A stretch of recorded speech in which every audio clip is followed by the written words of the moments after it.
Okay, well, you guys, I'm so glad that we can have Jeremy here with us. He's done a lot, you guys. He has been super aggressive in creating his career. Now, maybe that's not really the right word. You've been super creative, super focused on creating your career. So much get it factor. One of the first things that he did with this program is he created a magic list, and he went around to, and he's in New York City. He went around to all these comedy shows and met comedians and invited them to come and perform on his show. I mean, just to be able to attract talent like that and create a show where all these people are like, oh, yeah, sure, I would love, because you created an audience. I mean, that is so impressive. You've done so many impressive things. He's also really developed himself as a writer. He writes 2 hours a day. He got a manager. He attracted a manager by doing his headlining tour, where he did stand up all over the country, his own show. He's also featured other people where you're hosting other people. He's done that as well. But his own show he headlined, that got a friend to refer him to his manager that he's still with today for the last couple of years. This manager has opened a lot of doors in the way that he's just getting access to people in a very natural way, making friendships with people, and then talking about what he does, and then getting opportunities that way. So smart. Such get it factor. I'm so proud of you. Yes. Thank you. I appreciate it. Yeah, it's been quite a journey when you kind of really look back at all the little steps and pieces along the way and you go, wow, I kind of did do all those things that have led to where I am now. And you're grateful for all those. Yeah, I think that that's so cool what you, because we've been emailing back and forth, kind of figuring out what we wanted to talk about today.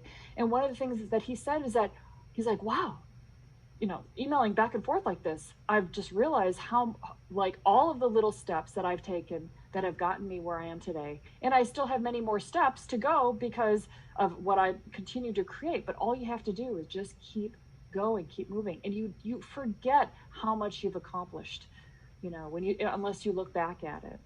But you must enjoy the journey. We were talking about this. You got to enjoy the journey, right? Yes. And I mean, that's one of the reasons. That's one of the reasons I joined the program, because I think I used to work in marketing, and I moved to New York kind of on a whim. Like, I just knew marketing wasn't for me, and I knew comedy, stand up in specific, was my journey. And after a couple years, like, I was getting experience and like some good feedback, and it was good, but I just felt so disconnected from the industry, and I was thinking so like big picture. I was like, I want to be this Netflix star, and I want to be I almost said Louis C.K., but we'll go Louis C.K. before all the bad stuff. I had all these aspirations to be really big, and when you're not hitting those early on, there's a disconnect of like where you want to be and where you are, and it's hard to kind of enjoy the journey at that time because you're just seeing how far away you are. And I think when I signed up for this class and started taking it, it kind of reminded me, like, you can't think too far ahead. Just enjoy each step and think of what you can do today. Like, what can I tonight? Maybe I'm not booked on a show, but maybe I can go hang out at some bar show in Brooklyn, or maybe I can go to a comedy club and just sit in the back, and if I meet someone, I meet someone, and each little step is going to get me closer to where I want to be. So that helped me with that. That was so good. Yeah, I mean, we can tend to, what you just brought up is something we haven't really talked that much about, but it's just so true and so important. I'm sure you guys related to that. As far as you see where you want to be, and you're like, I'm so far away from it at that very moment, and it can cause you pain so that you don't do anything. Or you can just say, I'm going to enjoy building myself. I'm going to enjoy sculpting myself into this person that I really want to be. And that's what he did. So he's like, what can I do? What kind of steps can I take? So can you talk about how you put together the magic list, and how did you do that? I just, again, it was like you set up these little steps. I'm like, okay, I can do a magic list. Like, that's something I can be productive with right now versus just wallowing in my fear. And so I just started, I had a pretty decent concept of the comedy scene at the time because I had done some beginner level stuff and knew some comics.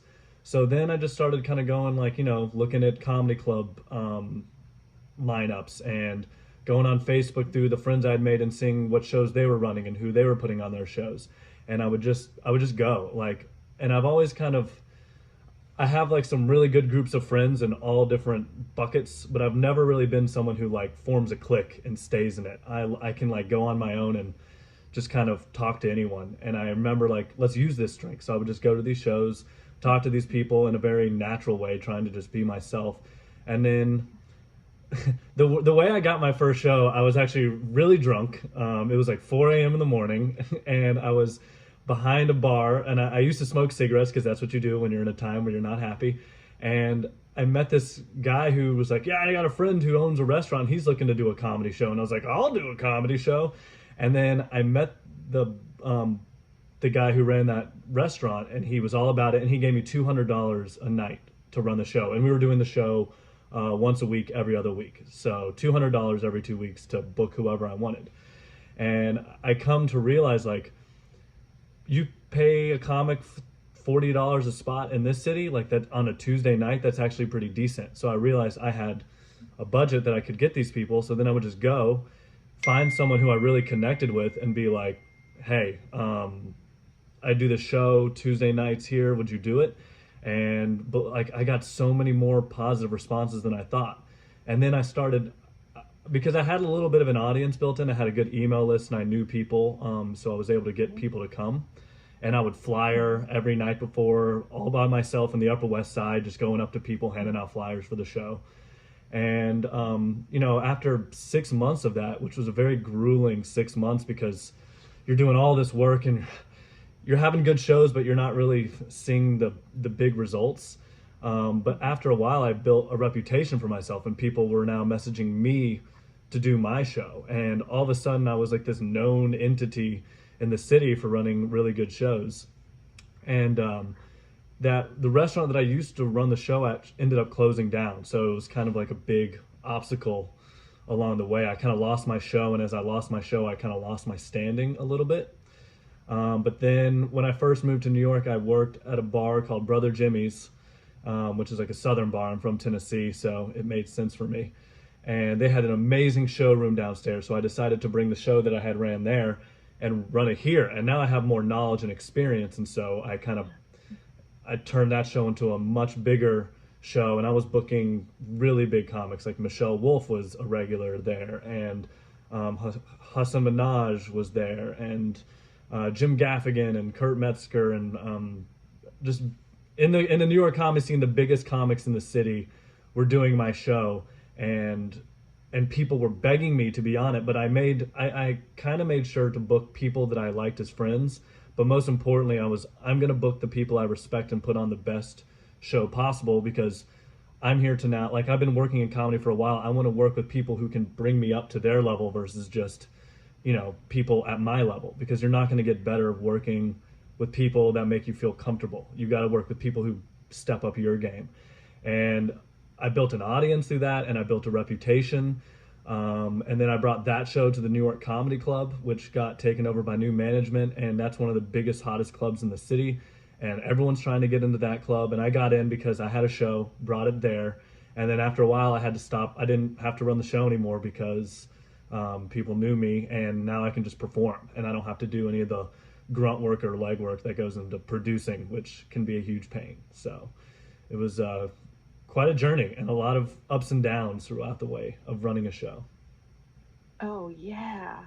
So he's just started where he was at, and with a conversation, started doing a show, inviting people. But what he did before that was he had this big email list, Facebook group, always working it, expanding, putting out content. So people are like, oh, I like this guy. He's a great guy. Started small, got comics in there, and then he went to the next big venue, and that was a name. Now people knew it. You had Sarah Silverman in there. Oh yeah, Sarah Silverman, Ali Those Wong are used big to names. Ali Wong used to just message me, and this was before she blew up. Just like give me Facebook messages like, hey, can I do your show this week? It was like, what? Ali Wong is like begging me to. Of course you can do my show, Ali. You can do it whenever you want. And these people that you like looked up to as a kid. And again, these are all people. I wish I got a new computer. I don't know if the document's still there, but these are all people that I had on my magic list. So I would message them on Facebook, and if they didn't respond, they didn't respond. So when all of a sudden these people are now becoming your coworkers or your colleagues or even your friends, and you're just, I hung out with Sarah Silverman about probably like 5 months ago. I wouldn't say we're friends, but she knows my face and knows who I am. So it's just kind of cool to kind of be associating with these people and then being comfortable around them. And all of a sudden you're like, oh wait, I'm not some young comic trying to be these people. I am a comic. I'm one of these people, and I'm maybe not at their level, but I'll get there in time. And yeah, forming those relationships gives you a level of confidence that you didn't have before, and it was great. That identity thing is so fascinating, that you're talking about, because we it's the biggest breakthrough, really, I think, in realizing, hey, I'm look at what I've done, look at how much I've accomplished, and people like me. They want to work with me. I am somebody, you know? And I'll say, and it comes from a place of like, yes, there's a selfishness of like, I want to get stage time and perform, but like, I always had like a mission and a purpose of like, I want to make the community better. I want to give audiences a good show. I want to make people happier with my comedy, with the shows that I run, and I want to like leave a good impression on all the people that I interact with. And so much of it came from like, not like a, how do I get further in this career? It came in like, how do I form authentic relationships, and how can I leave like an impact so people will remember who I am? So I'm not just some guy who did comedy here and there. I'm like a person that you want to work with. And it came from an authentic place of, I want to make the world and the community a little bit better. Yeah, that's it. Yeah, that's it. Yeah, it's like two things. What I was talking about is that just that self confidence inside of you, the self confidence inside of you that, hey, I've done a lot. I deserve to be here. I'm at this level with these people, and then the coming from what I'm contributing in the world. This is what I'm about. The combination of those two things is extremely powerful, because that's how you confidently can talk to anybody and create opportunities with anybody. Exactly, and People. especially when you're getting on stage every night. Like, it's one thing to go up there and be funny, but you have to develop a point of view. And to develop a point of view, you kind of have to come to terms with your demons. You have to kind of accept your failures. I mean, I've had so many failures along the way. I'm telling you the highlights. If I went through the negatives, we'd all be crying together right now. I had just like, oh, I did 6 minutes of Taco Bell material at a sold out show at Caroline's when I was brand new into comedy and making mistakes left and right. And I've never bombed harder in my life. And I just saw black. I couldn't see anyone up there on stage, and I didn't have the skills to like adapt in the moment. And then you look back on those situations and you're like, you're grateful for them. You're like, at least I went up there and tried, and I failed, and I'm still here. And if I can survive that, then I'm gonna have what it takes to kind of get through the marathon run that this kind of career is. Yeah, that's right. Yeah, those darkest moments, the problems that you have to overcome, they're never fun. In the moment, you don't want problems, you don't want this thing, and it's just, it can feel, it's just very painful. I don't want to say devastating, but it's painful. But then it always, my God, it's exactly the fuel that you need to then go like, hey, this is what I need to fucking do. Mm-hmm. And then it just puts you on fire. Yeah, you're like, Is that what happened after that? oh, I mean, it wasn't. Again, it's never a. You want your career to be this, but it's more the steps up. So there were still some plateaus along the way, but yes. So Yeah. I hit this point where, I had run the show, I had built a reputation in the city, but I still didn't feel, and I had like I was in the comedy community, but I still didn't feel like I was living up to my potential or whatever. So that's kind of what led me to my headlining tour, which was the biggest breakthrough in my career. Yeah. And I was just sitting there like, okay, well, like, what do I do? I was so uncertain what to do. And I kind of like, just let's see what I have to work with. And I have followings. And I used to live in Nashville, so I knew a bunch of people there. I used to work in Dallas, so I had a bunch of people there. I went to school at University of Georgia, and I knew a bunch of people there. And fortunately for me, I've been a decent person most of my life, so I had connections that wanted to support me. And I was like, okay, I've got these connections. I know how to run a show. I've built hours of material through the years that I've been doing comedy in the city. Let's go on the road, and let's. The first venue I booked was a barber shop in Dallas, Texas, but it had like a really cool speakeasy in the background. I didn't do it in the barber shop, but and I was like, okay, I'm going to talk to the owner of that venue. I'm just going to call him up and tell him, hey, I can get, let's guesstimate 60 people to come to your venue. And they had a bar in the speakeasy. So, hey, can on a Thursday night, if I come in the city and I can get 60 people, can I book this date and you reserve me the space? And he did without hesitation. I didn't even have to rent or pay for the space.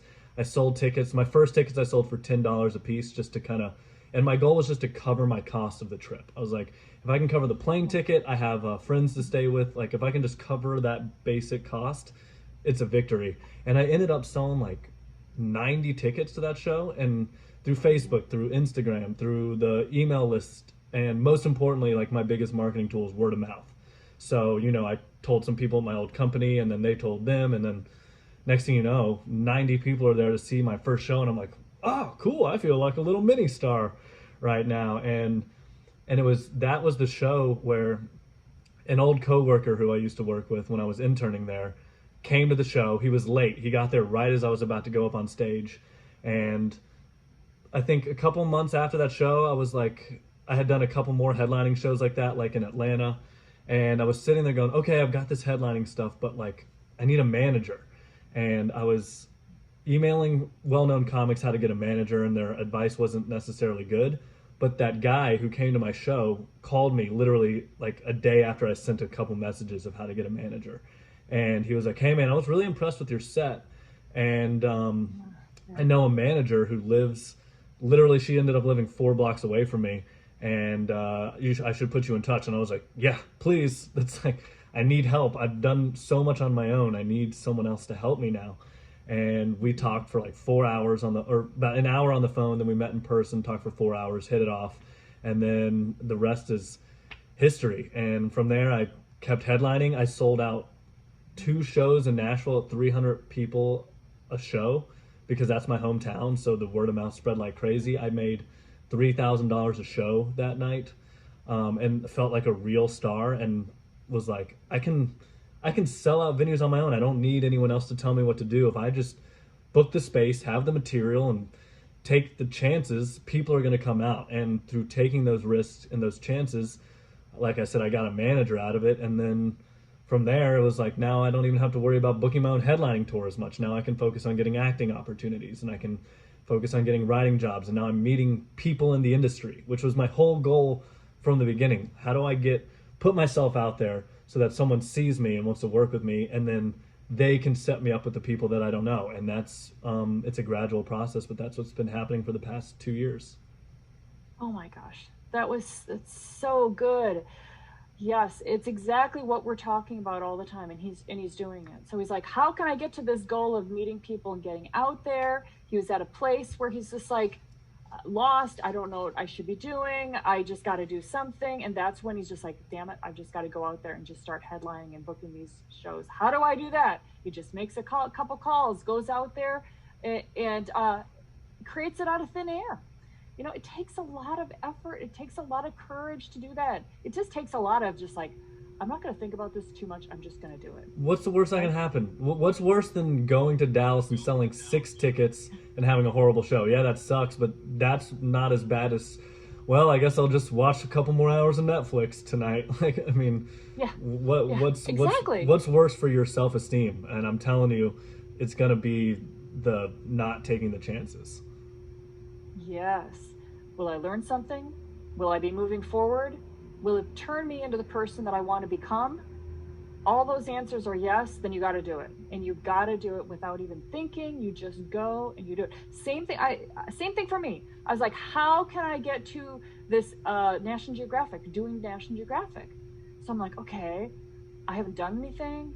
I know some people, but I don't have enough experience. How am I going to get kind of on their radar? So I'm like, okay, well, let me see. Let me just go find a bunch of animals because I work in LA. Find a bunch of animal trainers that can give me animals, and I can record them. I can bring them into the studio, and can record them. And then I've got a special effects company up in Toronto that will buy my stuff.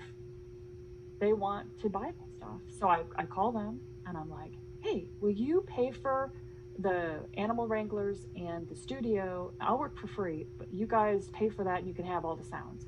And they're like, yep, that sounds good. I'm like, holy shit, this is great. So it's the same kind of thing, you know, it's just like, it's just taking actions out there. What's the worst thing that could happen? You know, oh, this sound sucks. No, it's the animals. We're in a studio. It's going to work. I mean, I don't see why it wouldn't work. And it was just a phone call.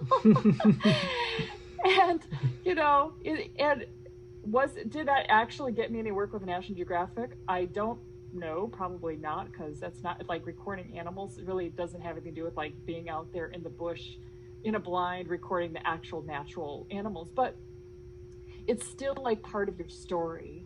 It's still like something that you did, that you know that you did something that other people just don't do, and then that gives you confidence. And that's what I see this all over your story. Yeah, that's what the headline tour and getting the manager, like all that did was give me a. It wasn't a finish line. It was a now I am this person that I've been trying to be, and now where do we go from here? Now I've got a sword. Now let's go to battle because I feel prepared to go out there. And I even remember when I quit my marketing job because I was working at a pretty well off company on my way to the top. I was doing very well, and I just remember when I decided to do comedy, I was like, even if I don't make my dreams happen, like knowing that I tried will be better than not trying at all. So I just kind of remember to keep that mantra kind of throughout the entire time. So that's what helped push me forward. Yeah, yeah.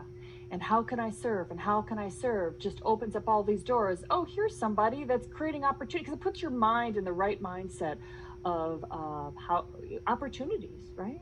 Yeah. So, and that opens doors with people. They're like, oh, and it makes you also, you're relaxed when you talk to people, because it's like, hey, I'm just creating good things out there in the world. And I really acknowledge and love your work. And what can we come up with? You learn So, to, you learn okay, it's trust. the I'll part say the about the word is man. trust. Oh, go ahead, go ahead. I was just saying the word is trust. You learn to trust yourself, and that's the important part. Yeah, trust yourself. Yeah. Yeah. Um, yes. The and he. Okay. So, what got him the manager that has now opened up a whole another level of working with people was doing the headlining. So that's how you didn't attract the manager until he went out there and put himself out there and accomplished something pretty major. And then and then just picking her brain and working with her, you start, the term green. We're all very green for a long time, and then until you start getting this insider information, you're like, oh, this is how the business works.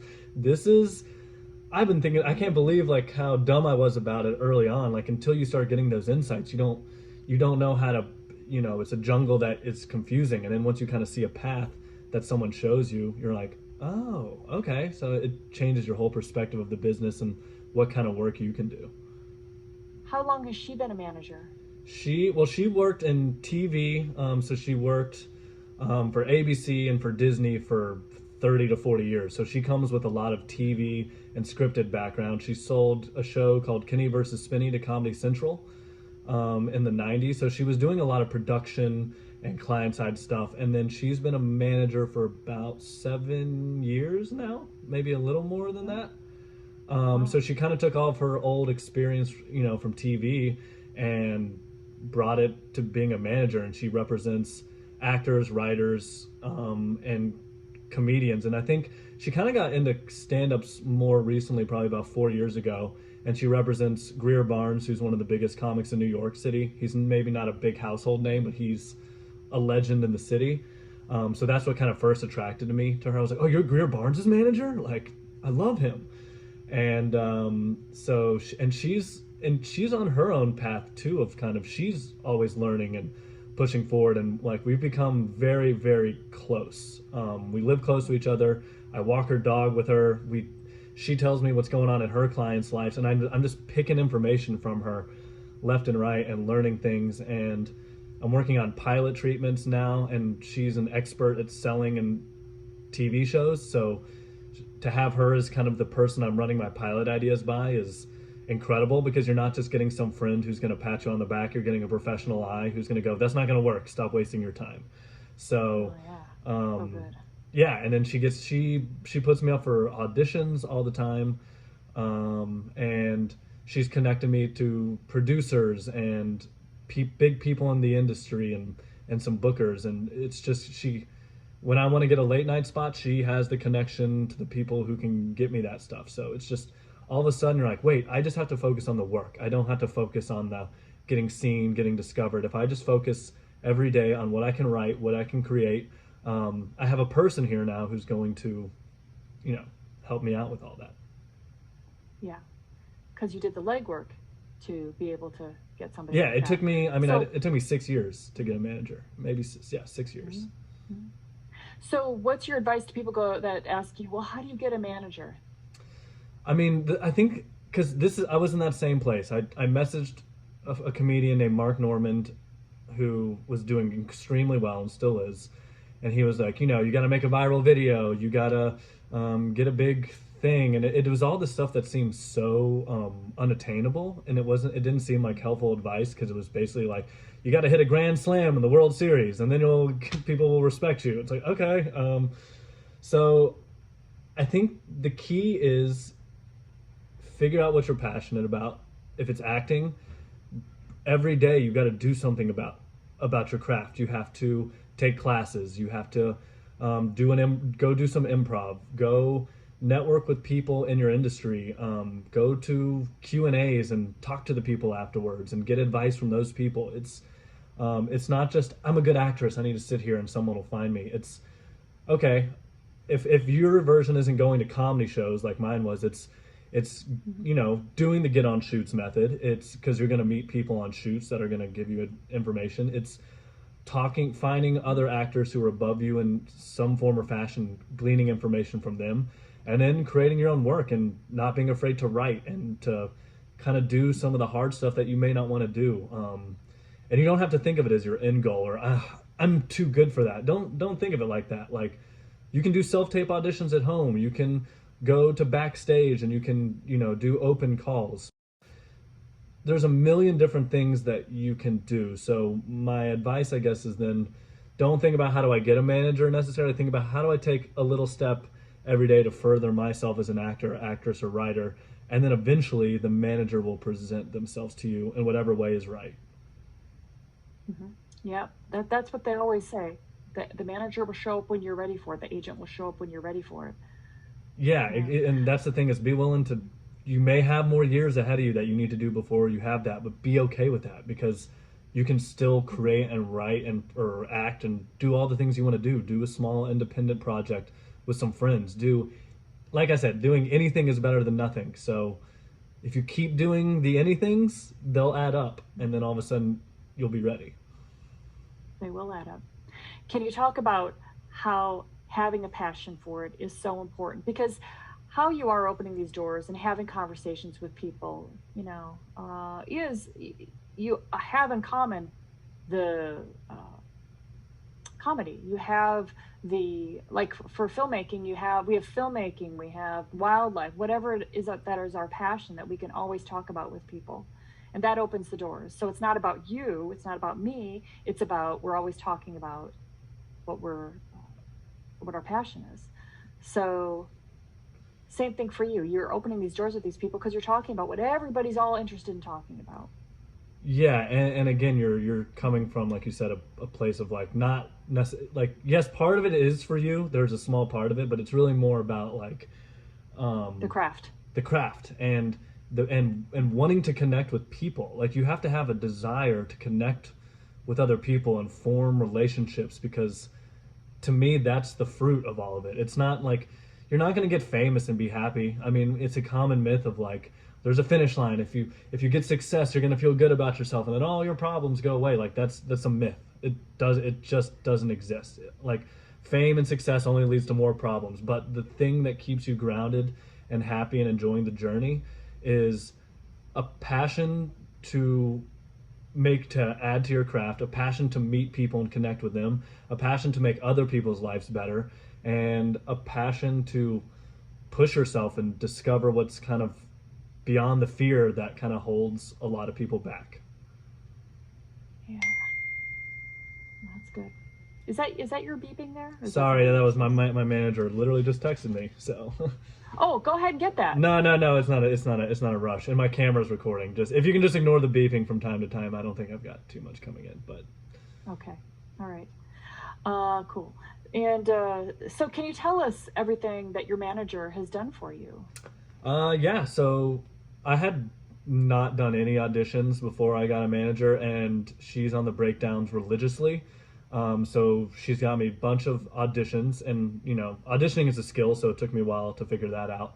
And recently, this is an almost success story, but it was like a sign I'm in the right direction. I auditioned for a big show on HBO. It's actually the Mark Ruffalo show that's coming out this month, and I auditioned to be a surgeon on it, and it was like a surgeon who had a pretty big role, and it was a recurring role. And the director loved me and like messaged my manager and was like, "We love Jeremy," and like was like, "Is he available these dates?" And then it ended up falling through, but it was like all of a sudden I'm like, "Wait, I'm getting in front of these casting directors, and they're knowing my name, and they're starting to kind of reach out to me." And I've had 3 auditions self-taped during this quarantine. So on one hand, she's got me auditions, and I haven't even had to think about it. I just sit at home and it's, "Hey Jeremy, you're going in for Blue Bloods today, or you're going in for Bull, or you're going in for whatever." I auditioned for a Billy Crystal movie, so my opportunities are starting to present themselves in the world of acting, and I didn't even have to really do much for that. I've got an acting reel that I was going to shoot this month, but obviously quarantine has messed that up. So she's helped me get on track with getting my acting reel together and getting all that in line. I did a podcast with an 89-year-old woman, and she is the one who set all that up, and she helped me produce it. And she was, without her, that podcast never would have gone the way it did. We had a PR company behind it, and it was all her kind of professionalism along with my passion that connected me to this funny old lady who got cast in Broad City and got a short film and was in a Super Bowl commercial. She connected the two of us because she represented us, and all of a sudden we had this year-long experiment that was the most beneficial, awesome experiment of my entire life. I learned so much from her. We were booking writers. I was booking the head of UCB, which is a big theater here in New York. I was working with writers, actors. We were just getting really high-level performers and management and industry to come on the show and picking their brain. So through that whole year of doing that project, I learned how to interview. I learned Yeah. so much from each person that I interviewed, because every time you pick someone's mind, you get that information and can use it for yourself. So she helped me with that whole process and keep me professional there. She's made me get headshots every year. So she's kind of keeping me in line with all the things that I wasn't doing. And she's got me back into UCB, where I'm writing a bunch of sketches for sketch groups. And I wrote a couple sketches for a show that's being produced next week. So she really got me back in touch with not just focused on stand up, but focused on writing and all that stuff. And so I'm working on pilots. So she's got me on the track of writing pilots and has the people to connect me with. She got me a commercial agent, so I go out for commercial auditions all the time. She got me an audition for JFL, which is the biggest comedy festival in the world, Just for Laughs in Montreal. Just getting an audition for that festival is an honor, and I've been trying to get an audition forever on my own. And she got me an audition the first year, this year, and unfortunately, again, that festival I don't think is happening anymore. But I'll have another audition next year, and I'm in the loop. It's like getting an audition in that Yeah. kind of sets you apart. So she has the connections to all of the late night shows. So I'm still kind of working on my 5-minute set. I think I want my first late night spot to be a very special set, and I think I'm close to having what that is. So when I get my 5-minute set ready, she's gonna reach out to the bookers of the late night show who she knows personally, and if they like the tape, they'll book me. So now I'm not trying to get through some impossible barrier. I have someone to connect me when my tools are ready. So podcast connections. Oh, and then the most exciting recent story is they were doing an audition for JFL a night that I wasn't auditioning. There's a bunch of nights of auditions, and it was at the Stand Comedy Club, and she was like, "You should come, just come and hang out." And I was like, "Oh, I don't really want to it's hard to want to be somewhere and just like kind of like there's industry and people you have to kind of be on for."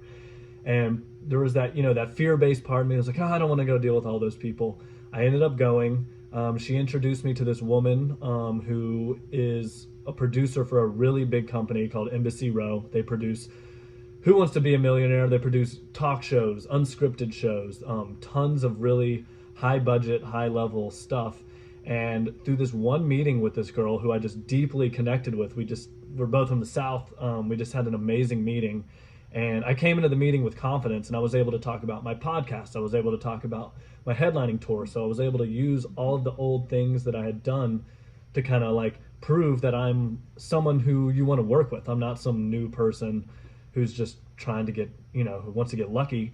And in that meeting, she literally offered me a job to write on a show on Netflix that was a finance and comedy show. So it's basically like the Daily Show, but they focus just on financial topics. And it was being hosted by a guy named Nimesh Patel.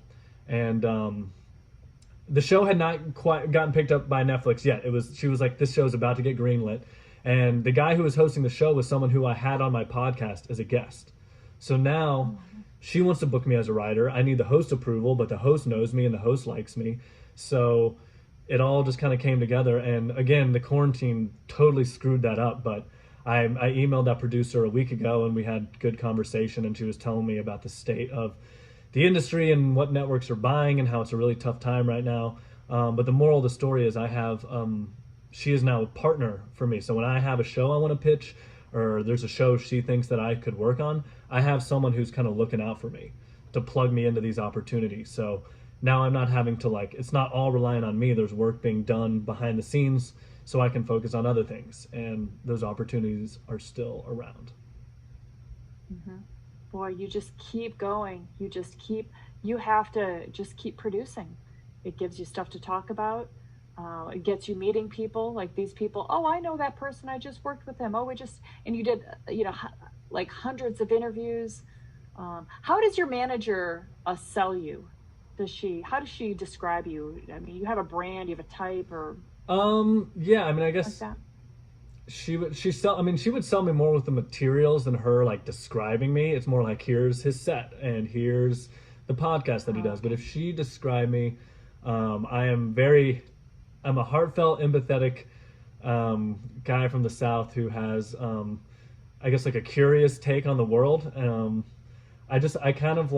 really like to kind of attack social norms and kind of the BS that like holds us back.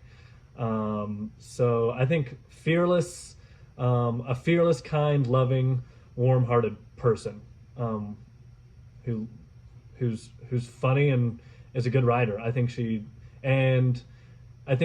likes to sell me a lot as a host because I think I have a warm personality, or charisma. I think charismatic is a word that comes out a lot of her mouth. So Yeah. selling charisma, which goes a long way in stand up, it goes a long way in writing, and it goes a long way in the hosting world. So And how have you developed that side of yourself?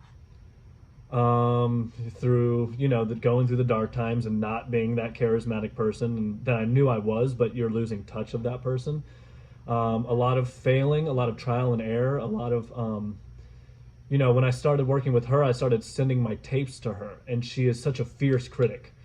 Because when she started picking all the kind of the ticks that I was doing on stage that I didn't realize I was doing, getting to why are you saying that line? Why are you doing that joke? I got to the point where my sets, I'm now micro managing each set as far as change that word for that word, get rid of that section. And it was through that whole process of being like, oh, you can't just kind of be funny and expect to get on a late night show. You need to look deep into who you are, and you need to have that come out in your writing, and you need to be efficient with your words. And she has totally made my process for writing and being a stand-up much more streamlined, much more disciplined.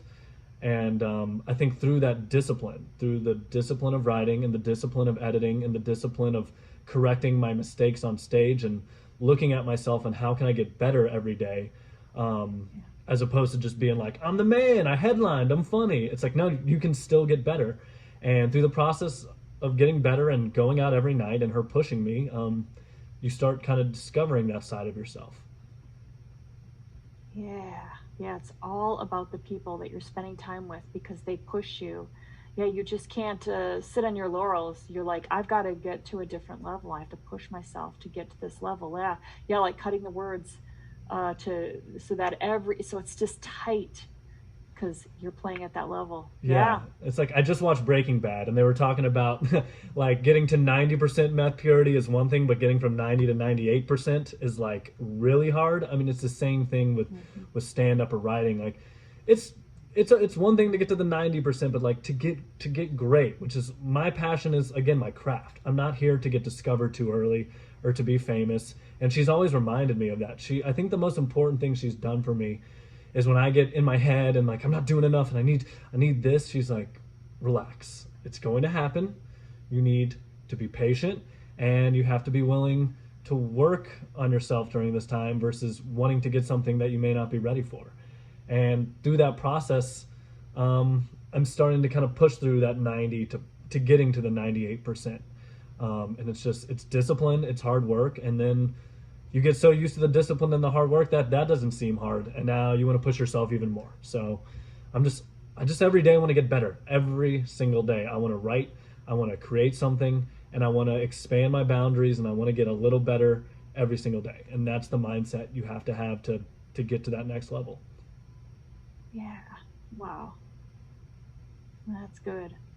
Um, and I can see how when she helped you set you up with Dev and the podcast, and everything you were able to create there really helped you with in just so many different areas, interviewing, booking, working with somebody, the hosting, the you just I mean It was a whole new that took you it to was that level. starting stand up again. The failures early on, I used to beat myself up after the episodes, like, why did you ask that question then? Oh, that was a like I'm having to edit each episode, and you're like, oh, I missed a big opportunity there. And it was like there was more beating myself up during that process. But again, I learned, I grew, and now as a host, I feel so much more prepared. As an interviewer, I feel so much more prepared. And that project, it meant something to me because it wasn't just a podcast. Like, I was communicating with an 89-year-old woman who is absolutely hilarious, who is dealing with dementia and has this amazing view of life that all of us young people don't have. It's kind of just like,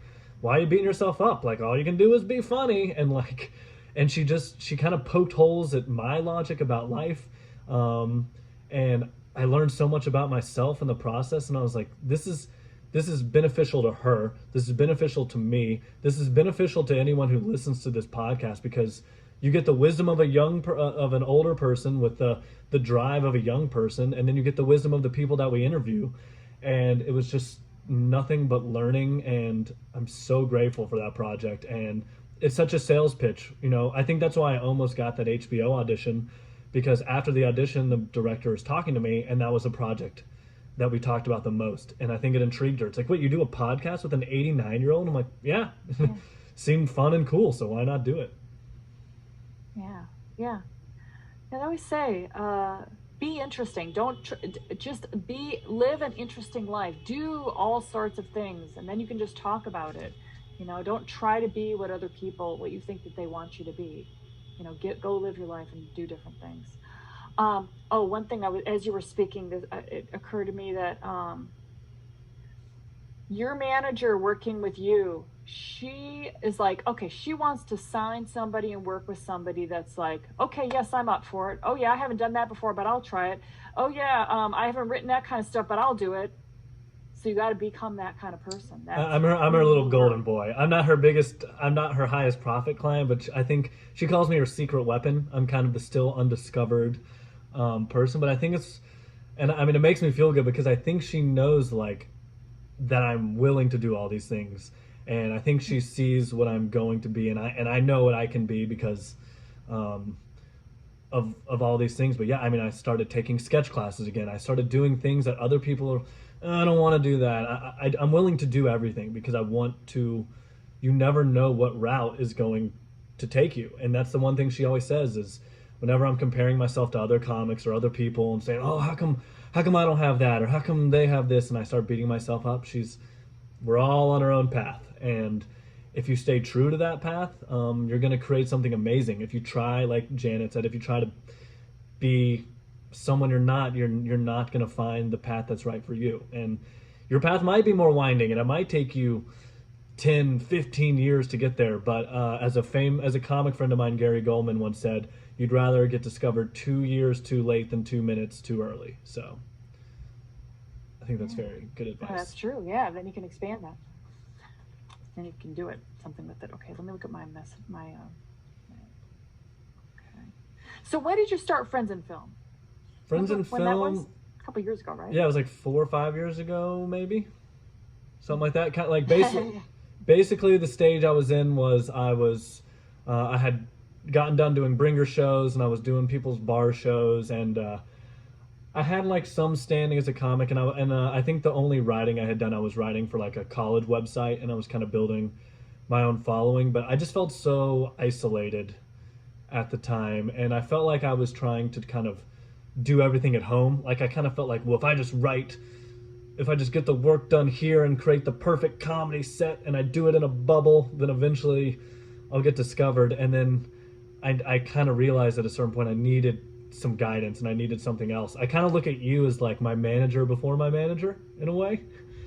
And it was because you had that positive energy and the go-getter mindset and the whole get it factor and the magic list and kind of giving me steps to kind of follow. And then I started doing some PA work for smaller shoots that just gave me things to kind of to do and to feel more part of a community. So you kind of opened me up to get me working in a community and to get me working on some smaller shoots and other things. And then from there, I kind of realized I can apply everything that you taught that's really more directed at getting on shoots and doing that and apply it to my comedy career. And it was just, literally a game of mapping. If this is going to get you into this production shoot, then this can get me into this comedy show. And then and this and this. And so it was kind of a combination of what you taught plus what I was passionate about. Yeah, that's awesome. Hold on 1 second. I have to, my disc, it says, is almost full, so I have to take something and put it in the trash because I don't want to lose this recording. Okay, let's see if that does it. All right. Yeah, should be good now. Let me just do this one too.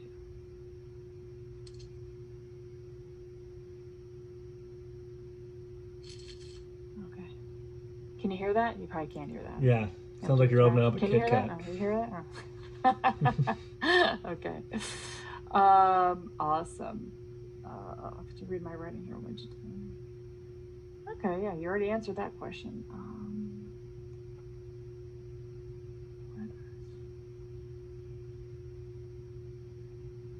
Okay, this is a good one.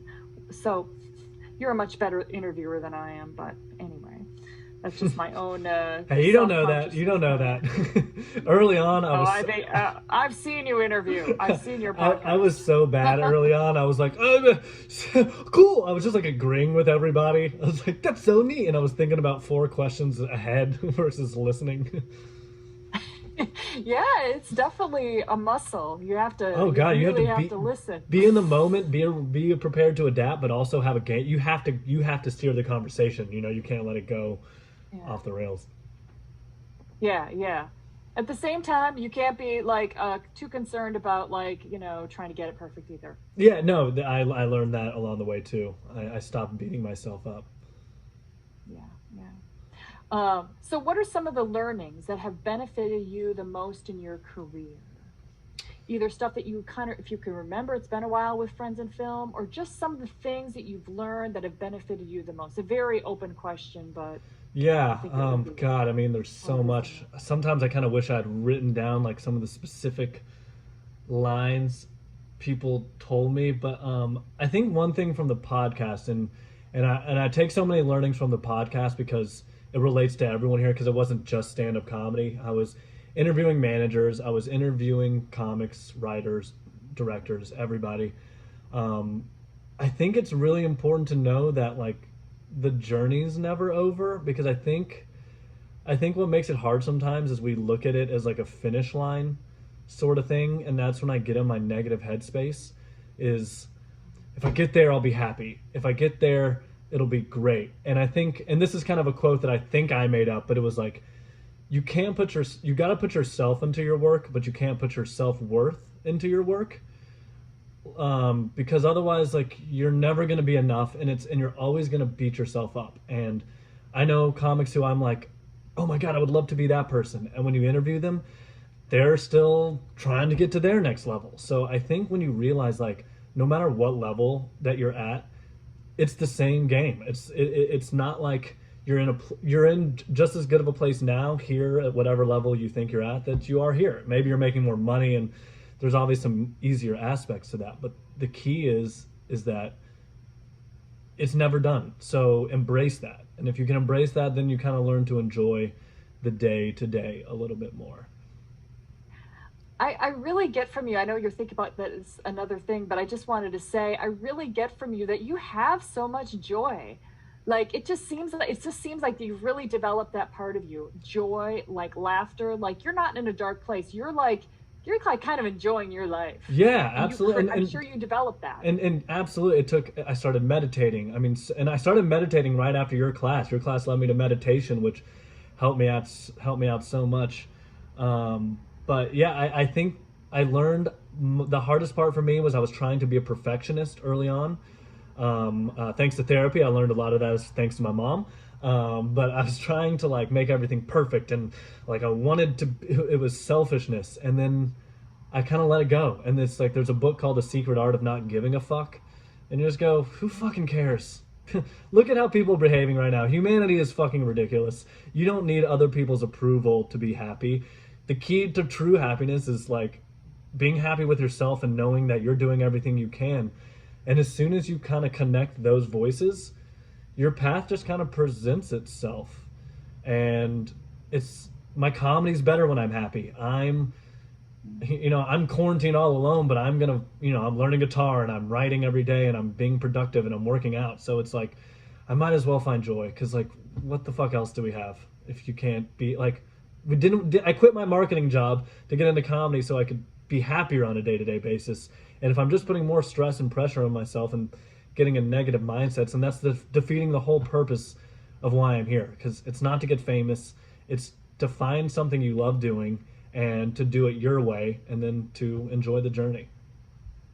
Oh, this is so good. What you're saying is, it's just so helpful to all artists that are out there creating something. You know, I always say that progress equals happiness. And that's a Tony Robbins quote. Progress equals happiness, and happiness makes you have progress. They really are like a cycle. Oh yeah, I like that. It's definitely intertwined, and yeah, and I think taking pressure off yourself. Like, if you want to take a weekend to be free, I think I learned to give myself breaks along the way. It's like don't think it's now and it's a sprint from here on out. Like, enjoy your life, because sometimes that's where your best ideas come from, and your creativity and your inspiration. And if there's anything I've learned from the pilot writing process, it's that it's all about pulling from your life, and we can all relate to the pain and the stress and the agony of that, and that's where story comes from. So be willing to dig deep into your emotional well, and that's where your best art, that's where your best acting is going to come from, that's where your best ideas are going to come from, when it's coming from an emotional place and not a surface level place. Yeah. Enjoy your life. Enjoy it. Yeah. What else do you have? It could end tomorrow. Not to be negative, but it could. Oh, say it again, because it was cutting out. Let me get the really dark statement out there. I was like, it could end tomorrow. I mean, you really don't know what's going to happen. So like, enjoy the moments. Oh, I have this really cool. Here's my little. I got this when I went to Israel, and this kind of sums up all of it for me. What this represents is I feel like such a douchebag right now. Hold on, how do I get this?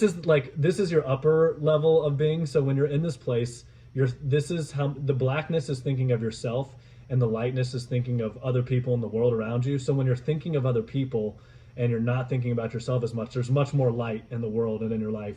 And when you're thinking about just yourself, you actually end up being more alone and clouded in a thing of darkness. So the key is, how do you operate in this echelon? How do you constantly keep yourself in the spiritual level of like helping people and being happy and not worrying about your own self-interest and all that bullshit, because that stuff doesn't get you the happiness.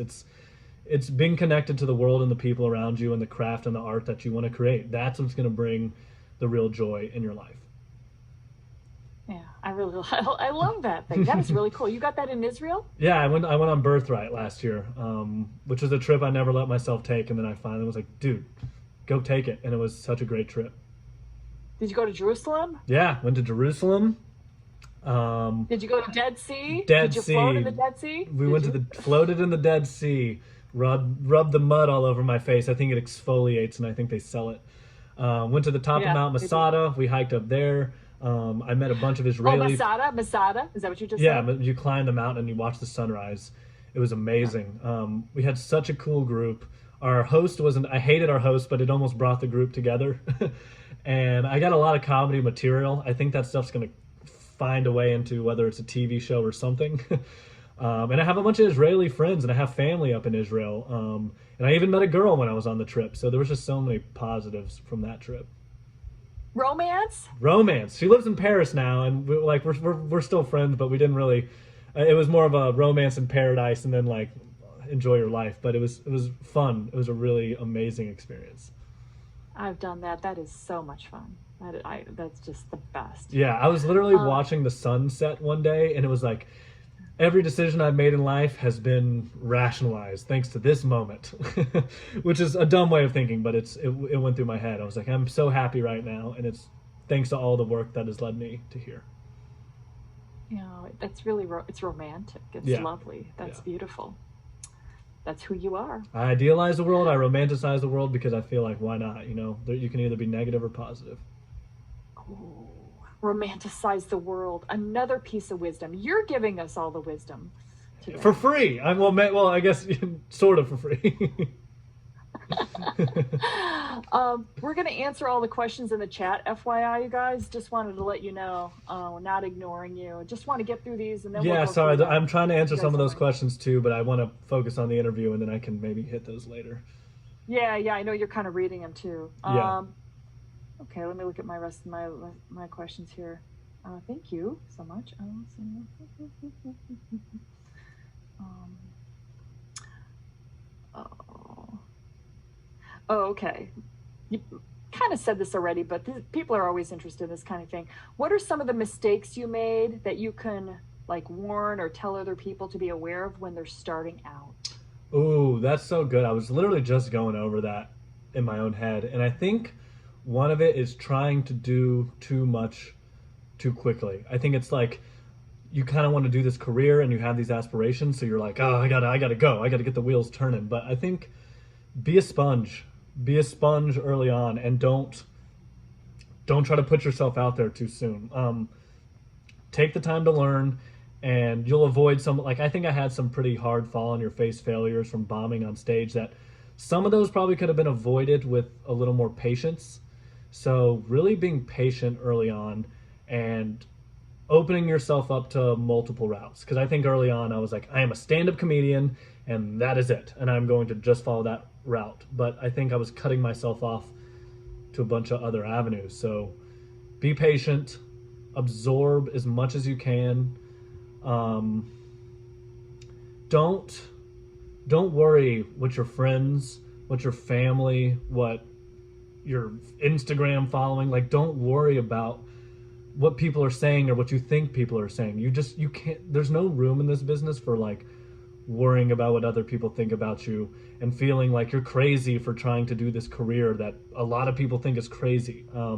You just have to know in your own heart that you're doing the right thing, and don't let those people get to you, and don't let them turn you into somebody that you're not.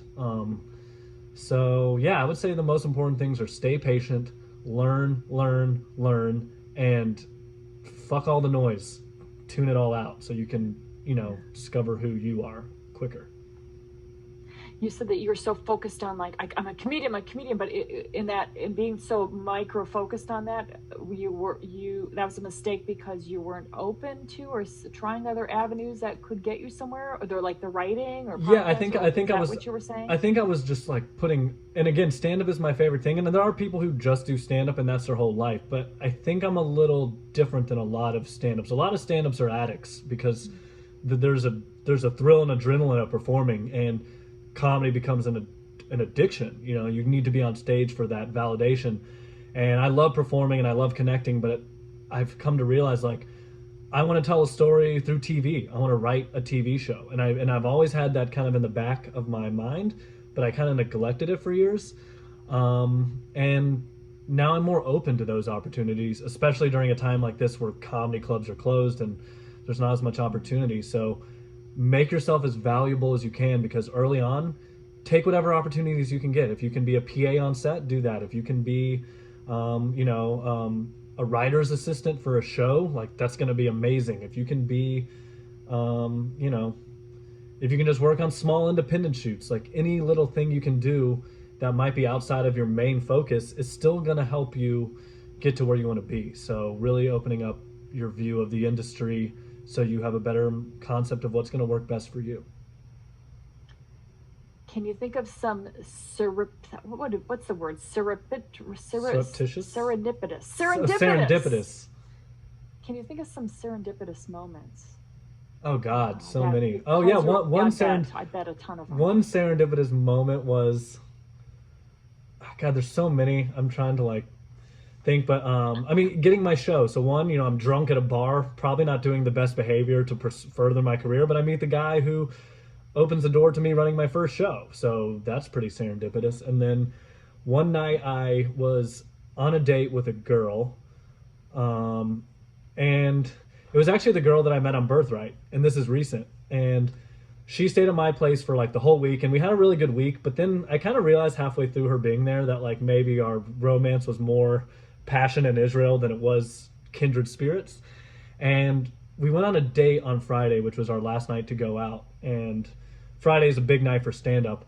We go on this date, and she's kind of being weird and awkward, and like she's says she's getting really sick, and it just all felt kind of fake and weird to me. And what I thought was going to be this big romantic hoorah, like a final goodbye, was not. And she ended up going home early, and I was just standing outside the restaurant, like kind of feeling hurt. And I was like, you know what, fuck this. I'm going to go to the New York Comedy Club, and I'm going to go hang out there. So I hung out there with some people. Then I went to the Comedy Cellar, which is the biggest comedy club in New York, because my manager was there. And I go eat dinner with them, and they're eating dinner with Maureen, who is this woman who has been in the business forever, and she is like the head of True TV and a couple other major networks, and she knows all the Comedy Central people.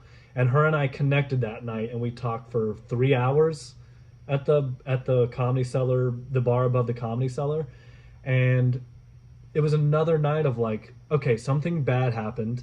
I turned it into a positive and went to a club that a lot of comics are afraid to go to. The Comedy Cellar is an intimidating place. And meanwhile I'm there, I'm seeing Ray Romano, and I'm waving to him, and I'm hanging out with Maureen, and all the comics are talking to us, and I'm forming a relationship with someone who is a pillar in the comedy community. And it was like, see, if you just go and just go somewhere, just do something to get yourself out of a negative headspace, you end up forming a relationship that may or may not change the course of your future. But she's an important person to know. Oh, is that ever good?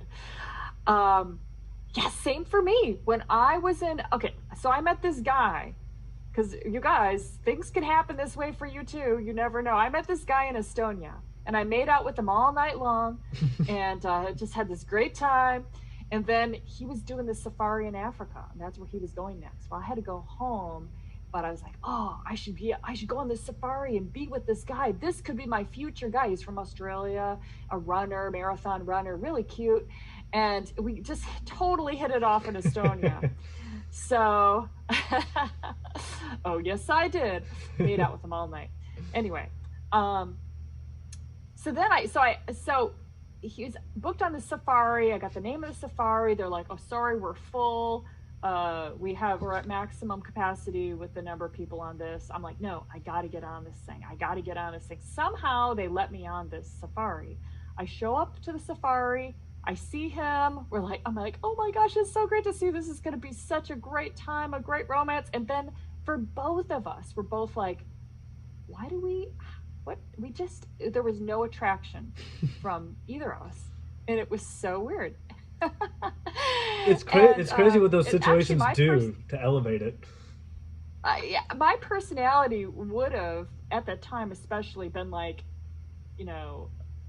even if there was an attraction, I would still want it to work at that time in my life. I was like 25, 26.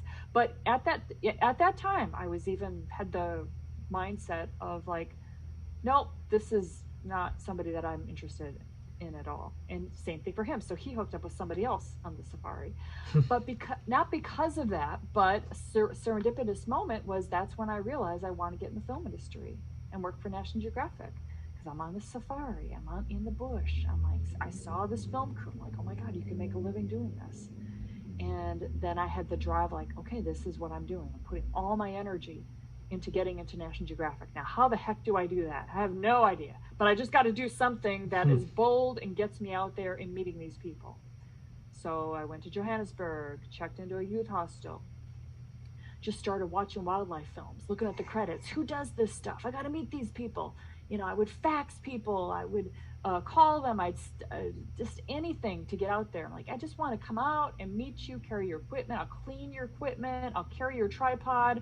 I've been traveling around the world, using my assets, whatever I could say, so they'd think I was somebody worth meeting. So some people said yes.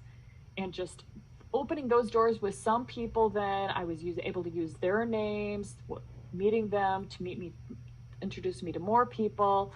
And it wasn't difficult. It was just being bold and having that vision in my mind of being in the bush, working for National Geographic, living that life, doing what other people don't dare to do. That vision was super strong for me. And so therefore I was willing to just go to the frickin' ends of the earth to make that vision happen, which I think is so important. And in our program, one of our exercises is to take what we really want, that vision of it, and make it really emotional, like your driving force, which is something that we talked about through the emails. And that's what you've done as well. You have this passion for it. I just love maybe you can say it better than I can. I bet you can. I love performing. I love being on the edge. I love creating. I love just like finding stuff that I could talk about that's a new way and these new neural pathways in my brain, as well as getting other people to see things in a funny, weird way and making them laugh. I mean, what's your passion? What's your vision? For me? Yeah. My passion is what drives you. Okay, and it comes a lot with the quarantine and what's going on, and I am so sickened by this world of like just selfishness and self-interest, and the way politicians work for political gain, and the way businesses are all about how can I hate it. It's why I never was in a clique in college or in high school. I just was friends with everyone, and I talked to the mailman, I talk to the guy who sells me the bagel, and I look at everyone as an equal person. But there's so many people in the world who don't, and they close themselves off, and they're afraid to kind of be themselves. So for me, my passion is kind of showing people like life is much more fulfilling when you just have no fear, and you just bring your best self to the table, and you connect. It's all about connecting with people. I want to connect with as many people as possible, and I want to learn from them, and I want them to learn from me. And it's almost like I want to virally spread more of an openness. I want people to not be afraid, because the fear is what makes us all feel isolated. It's what makes everything feel scary. It's because we fear what people think, and we fear all that. I'm like, fuck it. If we all just loosened up a little bit, like, who fucking cares? Like, so it's kind of spreading the joy of not giving a fuck to a degree. Yeah, I totally know what you're saying. I know when I try to do really well in a presentation, or even like an interview, like if I try to interview you really well, if I try to do something like give a presentation really well, I'm focusing on myself, and it's just not going to be there. I can't, it just doesn't freaking work. But when I just focus on having a good time and just enjoying being with people, enjoying being with you, enjoying your energy and what you have, holy shit, it's just like, oh, this is, and then it's great for everybody. You stop trying so hard. Less is more. Isn't that funny? I mean, I teach tennis that was my day job throughout this entire process, was teaching tennis. And it's all the lessons that I was teaching tennis. It felt like I was talking to myself as a comedian. Because like, if you want to be a good tennis player, you got to relax. You got to be patient. You got to Be willing to miss some shots. You gotta enjoy the moment, and it's life is a game of tennis. If you're tight and you're forcing it, you're gonna play like shit. But if you're free and you're loose and you're having fun out there and your personality is showing through, like, you don't have to try anymore, and it all happens naturally. And you learn. I think I said it earlier. You learn to trust yourself, and it's all about trusting the moment and trusting yourself. Yeah. That's what you meant before when you said learning to be patient. Because I was like, okay, what does he mean by learning to be patient? How do you learn to be patient? Okay, I'll be patient. But that's not what he meant. Yeah, no, I What you mean, meant, yeah. part of it is meditation. I think patience is really more like realizing that all you have right now is the moment. So every time your brain goes to the future or the past, that's some form of impatience or not being in the moment. It's the same thing with tennis. Tennis, I got to win the point now, or I got to hit the ball now. I don't have time. Like you do. If you actually relax your body and your mind, you kind of start seeing the game for what it is, and everything slows down. The game slows down for you.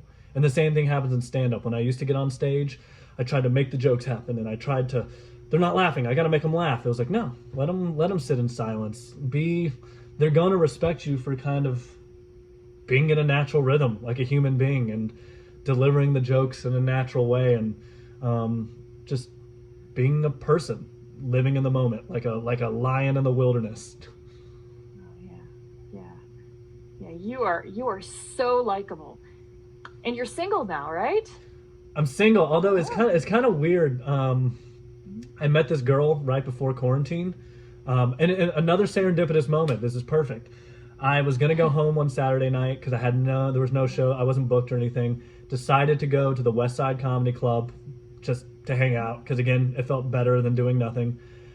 Run into a friend. He's on the way home from the show. He's venting about his comedy career. I'm venting about finding a girl that like means something to me. And he's like, "Oh, my girlfriend's friend actually is single, and she was like incredibly attractive." And I was like, "Yes, set me up." And we went on like 4 dates before all this happened, and it was like progressing in a very good and natural state.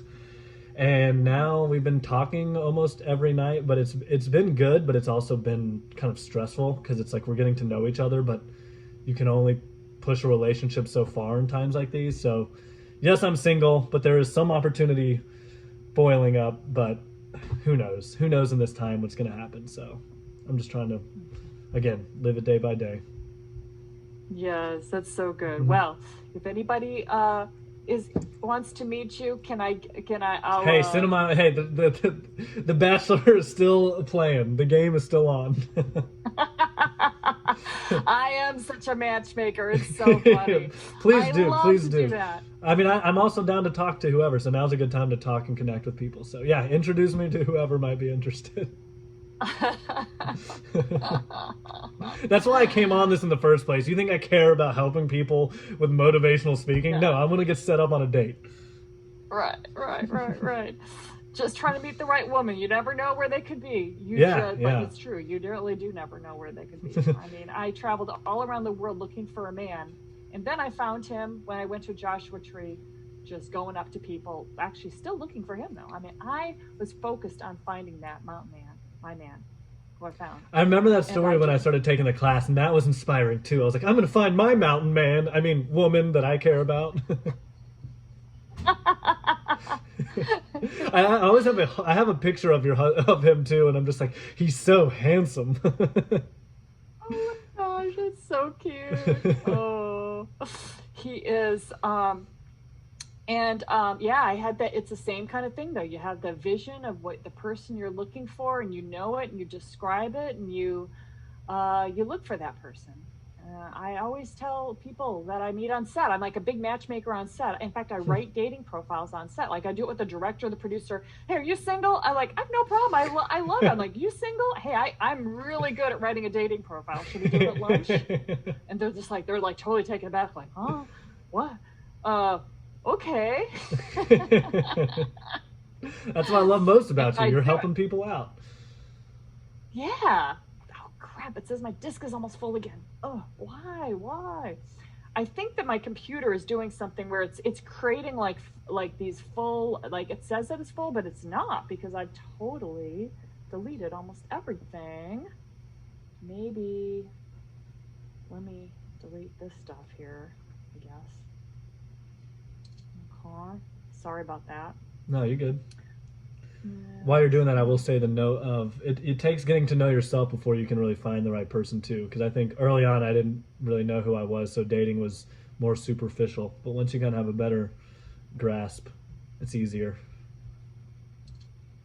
Yeah, the more you do, the more you do out there. Yeah. Okay. That's another great thing to talk about. Part of my desire to grow was to become the kind of person that somebody that I wanted to be with would be attracted to.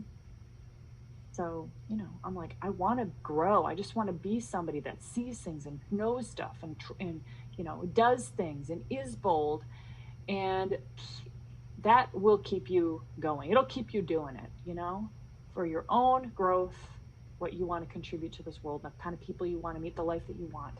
Yeah, and Yes. then when your time comes in this life, you won't be dying with regret. You'll go at peace knowing you did everything. You saw everything you could, and you lived your life. I think that there's some power in that. Yeah, I totally feel that too. So, uh, what has been the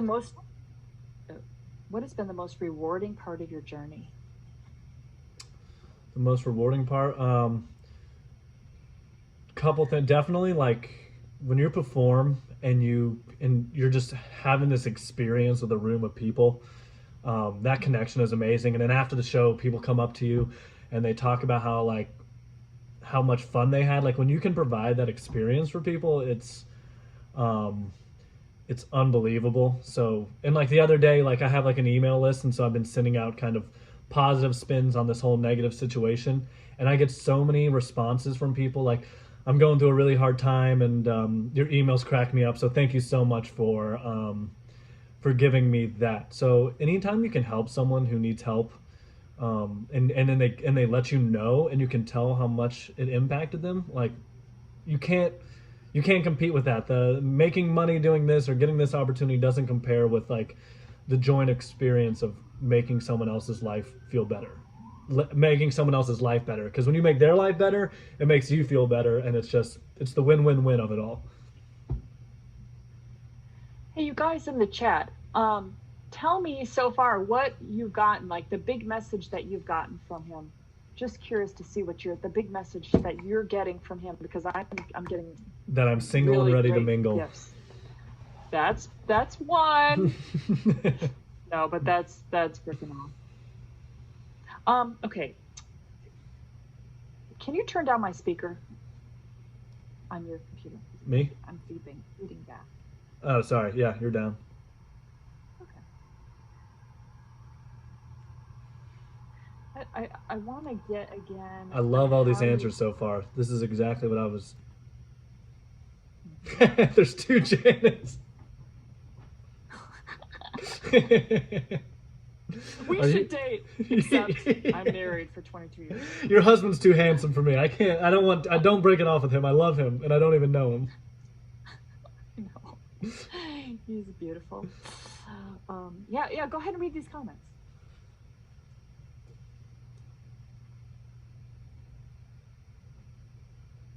God, I love this. It's like totally because it's like I even saw some. I think I saw a comment earlier where it was like, "I will be at a better place when I can get on set to shoot." And I'm like, okay, yes, I like that your head isn't a place of you want to get on set so you can feel happy, but the whole mindset of thinking you can't be happy until you get on set is what is going to hold you back. So it's like if you're at home today, working out, if you can just get a workout in today, that's something you did and was productive. So take credit for every little minor victory and don't think happiness comes from something else.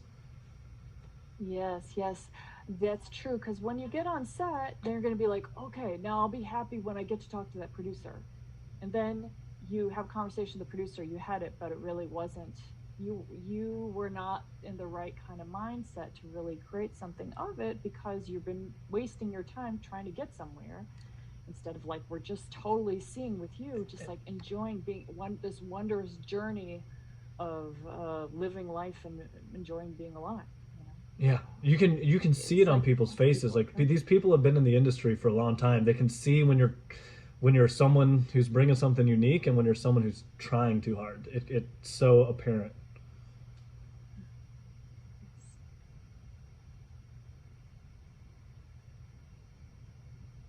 Yes.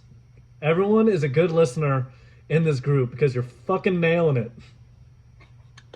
Fucking love everyone here. I I'll even know, give I some know. name shout. Tabitha, you rock. Heather, is that Iwa? Iwa? I don't know. That's a cool name. Lily, Iona. I mean, you guys are fucking nailing it. And yes, Jordan. I think an honest place. Um, don't fake it. You're not going to be happy if you fake it. And what's that going to do?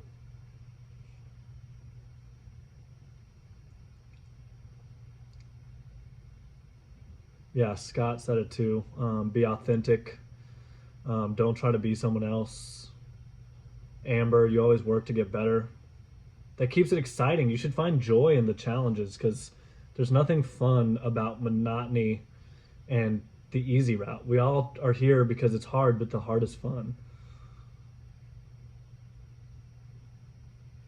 Ross, stop worrying about things. Couldn't agree more. And again, and I want everyone to remember, like I'm saying all these things from I've been in this business now for 8.5, almost 9 years.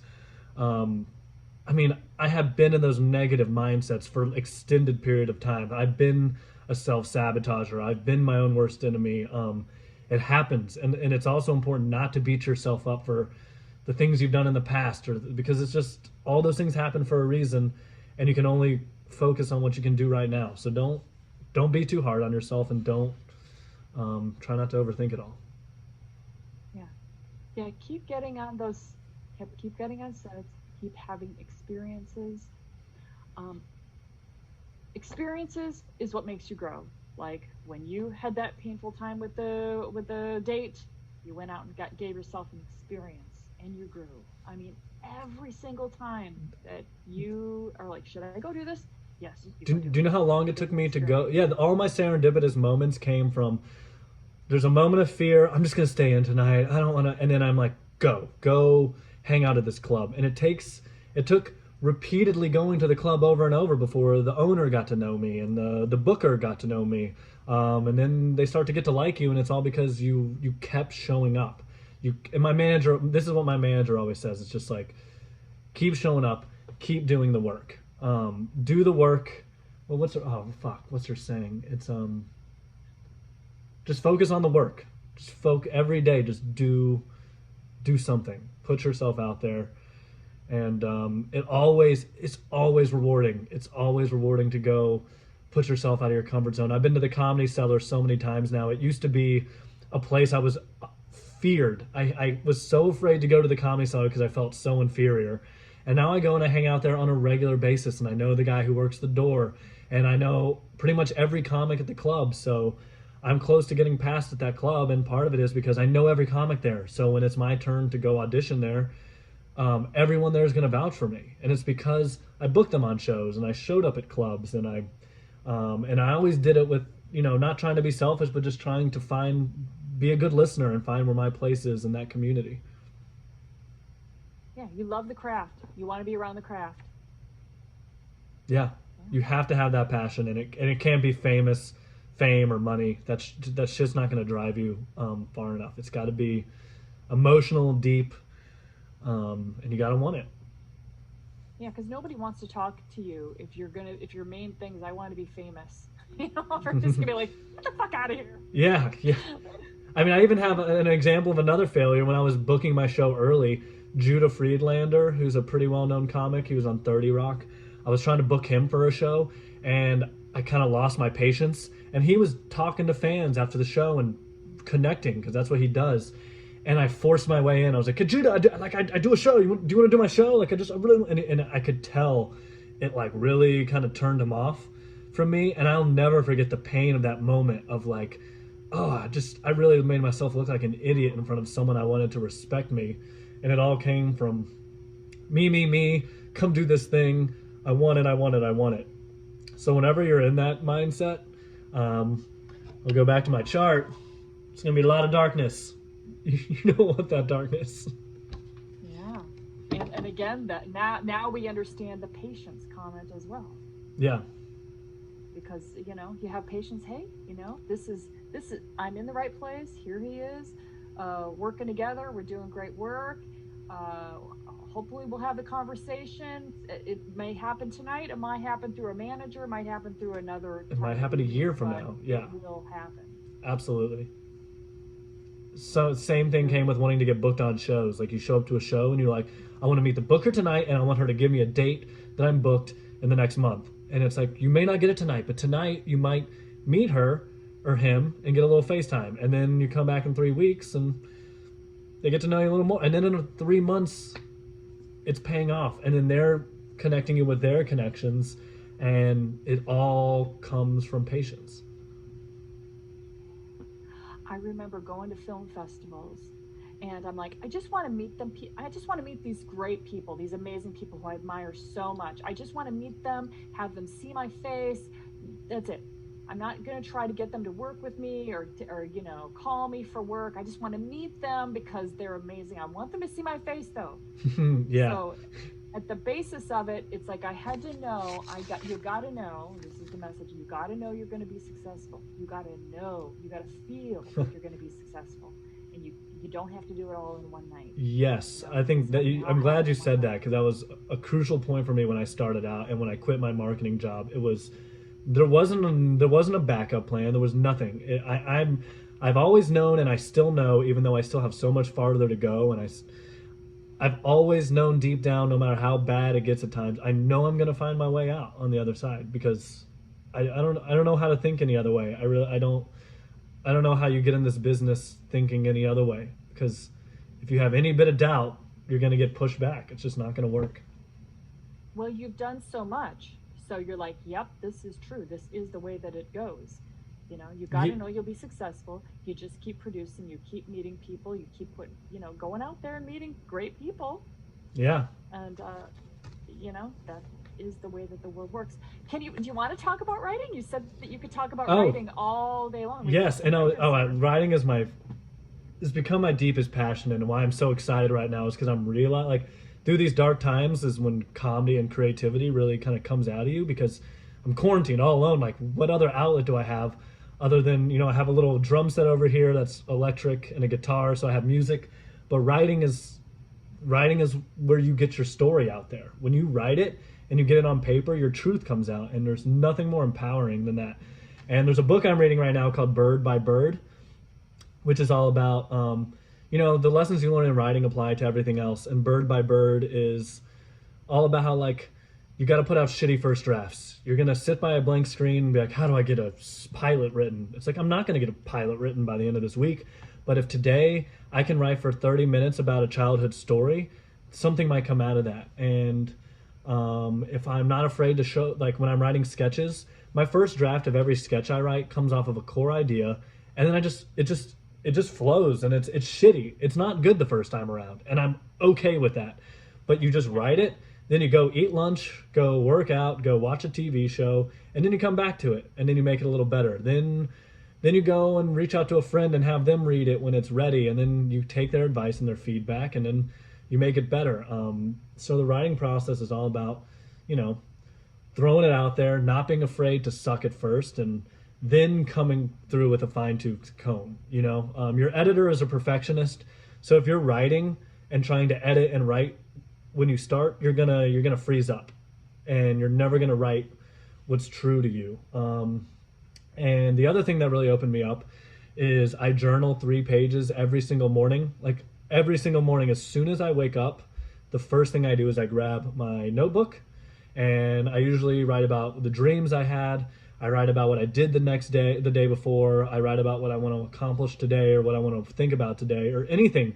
I can write about fucking spaghetti for 3 pages. If you have nothing to write about, I like spaghetti. It's delicious. Just write. Like just get yourself used to writing from that stream of consciousness, because that's your voice. Your voice is the person that's writing without the filter, without society telling you that, without what are people gonna like. Your voice is I'm not thinking. It's just coming out of me. This is how I feel about this. This is how I feel about this girl that I'm dating. This is how I feel about the state of the world. Like that's when your voice is going to come out, and then you can read those things, and then you can craft them later. So it's such a process of just get it out. Just get your feelings and your emotions out on the page. Then go and take a crack at it. And you can never learn enough about writing. Read books. And this is the other thing I wanted to share. I have this written. It says "Lighten Up, Francis," Oh, and it's a quote. I got this from the book Bird by Bird. It's a quote from the movie Stripes, and the scene of the movie is basically they're introduced. It's a military movie, and the soldiers are introducing themselves, and Francis is like, "My name is Francis. If you call me Francis, I'll kill you. If you talk to me, I'll kill you." And then the troop leader is like, "Geez, lighten up, Francis." And that was the whole quote. Was like, there's obviously sarcasm and irony. There's irony in that joke. It's a funny joke because he's going to kill anyone who names Francis. But it's so true. It's just like when we're hard on ourselves and we're trying to like get that social media following up or get on that acting set or get all of it and it's not happening. When we're hard on ourselves, like you're never going to get, the voice isn't going to speak to you. But when you lighten the fuck up and find joy and happiness and enjoy the moments and the days for what they are, like all of a sudden the noise quiets. And when the noise quiets and in Bird by Bird she calls it K-fucked radio, that you're not good enough, you're not good enough. And then the other side of you that's like, you're amazing and you're the best and you should be like, you're a genius. Like when you shut those two voices off and just let your natural self kind of go, like that's the magic. That's the key to your acting. That's where you're going to tap into your emotions. It's the key to my stand-up, where I'm going to find out who I am as a comic and a person. And it's the key to writing a story and writing a script, is what do I really care about and who am I and what do I stand for? And you can't get those until you quiet the noise. yeah, that's so good. Yeah, like when I'm trying to create something, and you can talk about this too. When you start writing something, you want it to be really good. You want to nail it. You want it to be just like, I got it. But you know that you don't. And when you're starting out with it, and it's uncomfortable.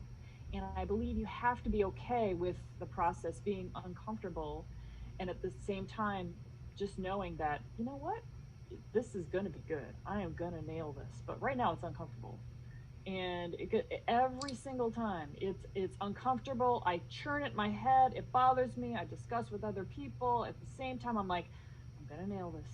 May not be today, might not be tomorrow, but it's gonna be. It's happening. And there's an excitement there. And then and then at nighttime I take it as far as I freaking can, and then I know that in the morning I'm like, morning's coming, oh, I'm excited because I get to see what I created tomorrow morning. It's so exciting. You wake up every day like, God. today something's happening. I don't know what. Yeah. And that's such an important part of the process is you write, like you get it out there, but you can't focus on it and get it to where you want. Like take a walk, go walk, and like go just look at a bird, just like look at that little bird, and go watch people and laugh and kind of just like go on a walk without trying to solve the problem. Like let your subconscious work, and then go to sleep, because your brain does so much work when you sleep. So if you write some shit in day one and you're getting frustrated, let it rest. Watch your favorite TV show, call a friend, go for a walk, sleep, wake up the next day, look at it, and then all of a sudden you'll read one line and you're like, oh shit, that line, there's something there. Maybe the rest of this stuff is crap, but I can work off of this one line. And then don't be afraid to kill the rest of the stuff you wrote before, because better stuff is going to come out. And just keep the process. It's embracing the process of everything. It's when I teach tennis, you got to embrace the process. Doing stand-up, embrace the process. Being a writer, embrace the process. Fucking takes time and persistence, but little bits are easy. You can do a little bit every day. You can't do a lot every day. Yeah, that's how you become a master. You can't just all of a sudden have all this incredible knowledge and ability right in your head. How you got that is through the pushing and the uncomfortable times and the figuring it out and the believing in yourself and the falling down and getting frustrated and then picking yourself up again. That is how you develop all those little pathways in your brain. There's no other way. There's no shortcut to it. Yeah, I'm learning guitar right now. I've been a drummer my whole life. I'm learning the guitar because I have the time to do it now. And it's the same thing. I'm not a master, but every day if I can put in 30 minutes, maybe an hour if I have that much time, I'm learning little bits, and then the next day I'm like, wait, that stuff that I was struggling with yesterday is like working now. So learning new stuff, it all strengthens the neurons in your brain. So like learning an instrument, learning to write, learning that like makes you better at the craft you care most about. So be willing to like be curious and learn new stuff, because all the processes feed into each other. Yeah, yeah. And you guys are, that's exactly what you're doing. I mean, we're doing, do you know we're doing these calls every day? I'm doing calls 7 days a week. I don't stop. God bless And you. oh yeah. It's just it's so fun. And people, we are all so hungry to just keep learning and growing and trying this, and we're working on different businesses that we're putting on Fiverr, and working on our different crafts, and we're getting together and doing acting. I'm not Amber's doing that, who's here right now. She's leading that. And so we just keep pushing and growing every day. It's it's just the best. Okay, magic list before we forget or my computer gets too full. Hmm. Because you did I just want you to talk about and say that I took a magic list, and I'm like, who do I want on my magic list? And then you put like Sarah Silverman and Ali Wong and all these people. You built your freaking magic list with people, and then you went out there and you actually did business with them. I mean, that's incredible. Yes. That's the best magic list I've ever heard of in my life. Are you kidding me? And I did it for my podcast. I still do. Yeah, because I want to put that in the training. Can you tell me, how did you do your magic list, Jeremy? I went. I mean, I've loved comedy my whole life, so I think the key to putting together a magic list, and I remember you saying this in one of the early classes, is don't be afraid to go big. Like, I think when you go, well, I'm not going to put that person, that's like a star, I'm not going to meet them. No, put that fucking star, because you might meet that person one day. And so at first I just went and put all my favorite comics, no matter how big or famous they were, how unattainable they seemed. And honestly, I've met almost every single one of those comics. I was doing shows in Boston I was co-headlining some shows with my friend at a club down there. We went and got invited to do the big local show, and my favorite comedian as a kid, and still one of my favorite comics, is Brian Regan. He is like my idol, and Brian Regan was the first comic I put on my list. I'm doing the show in Boston, and Brian Regan is at the bar show, just hanging out. I'm like, that's fucking Brian Regan. And then we're hanging out at the bar after the show. He's telling me, great set. We're drinking a beer together. Brian bought me and a couple other people beers. And we just talked, we talked sports. We didn't even talk too much comedy. We just kind of talked in a friendly, casual manner. And I just was like, I put this guy, the first one on my magic list, an unattainable star I never thought I would meet, a lifelong hero. And through whether it works or not, you put it on paper and then it comes to fruition in real life. And I can't tell you how many times that's happened. How many times that's happened? But you decided that you actually took concrete steps to make all this happen. I mean, you're like, okay, let me put together a show, let me promote it and get people coming to the show, and let me reach out to these people and sell it to them with how they would be interested in, speaking to them. I mean, that's what you did. Yeah, and it came from, so first is put the list together, right? Put all the people, the big name people, middle level people, and then maybe even, younger actors, younger people you want to get to know. Maybe people on Twitter or Facebook that you like, oh, I respect what they do, I should get to know them. And then once you have that list, it kind of comes back to that, you can't be selfish about everything. You got to be thinking about how to make what you can do for other people. Because, if you come to someone with something selfish, why the fuck are they going to want to get, oh, this person's just going to leech off me the whole time? I don't want to form a relationship with them.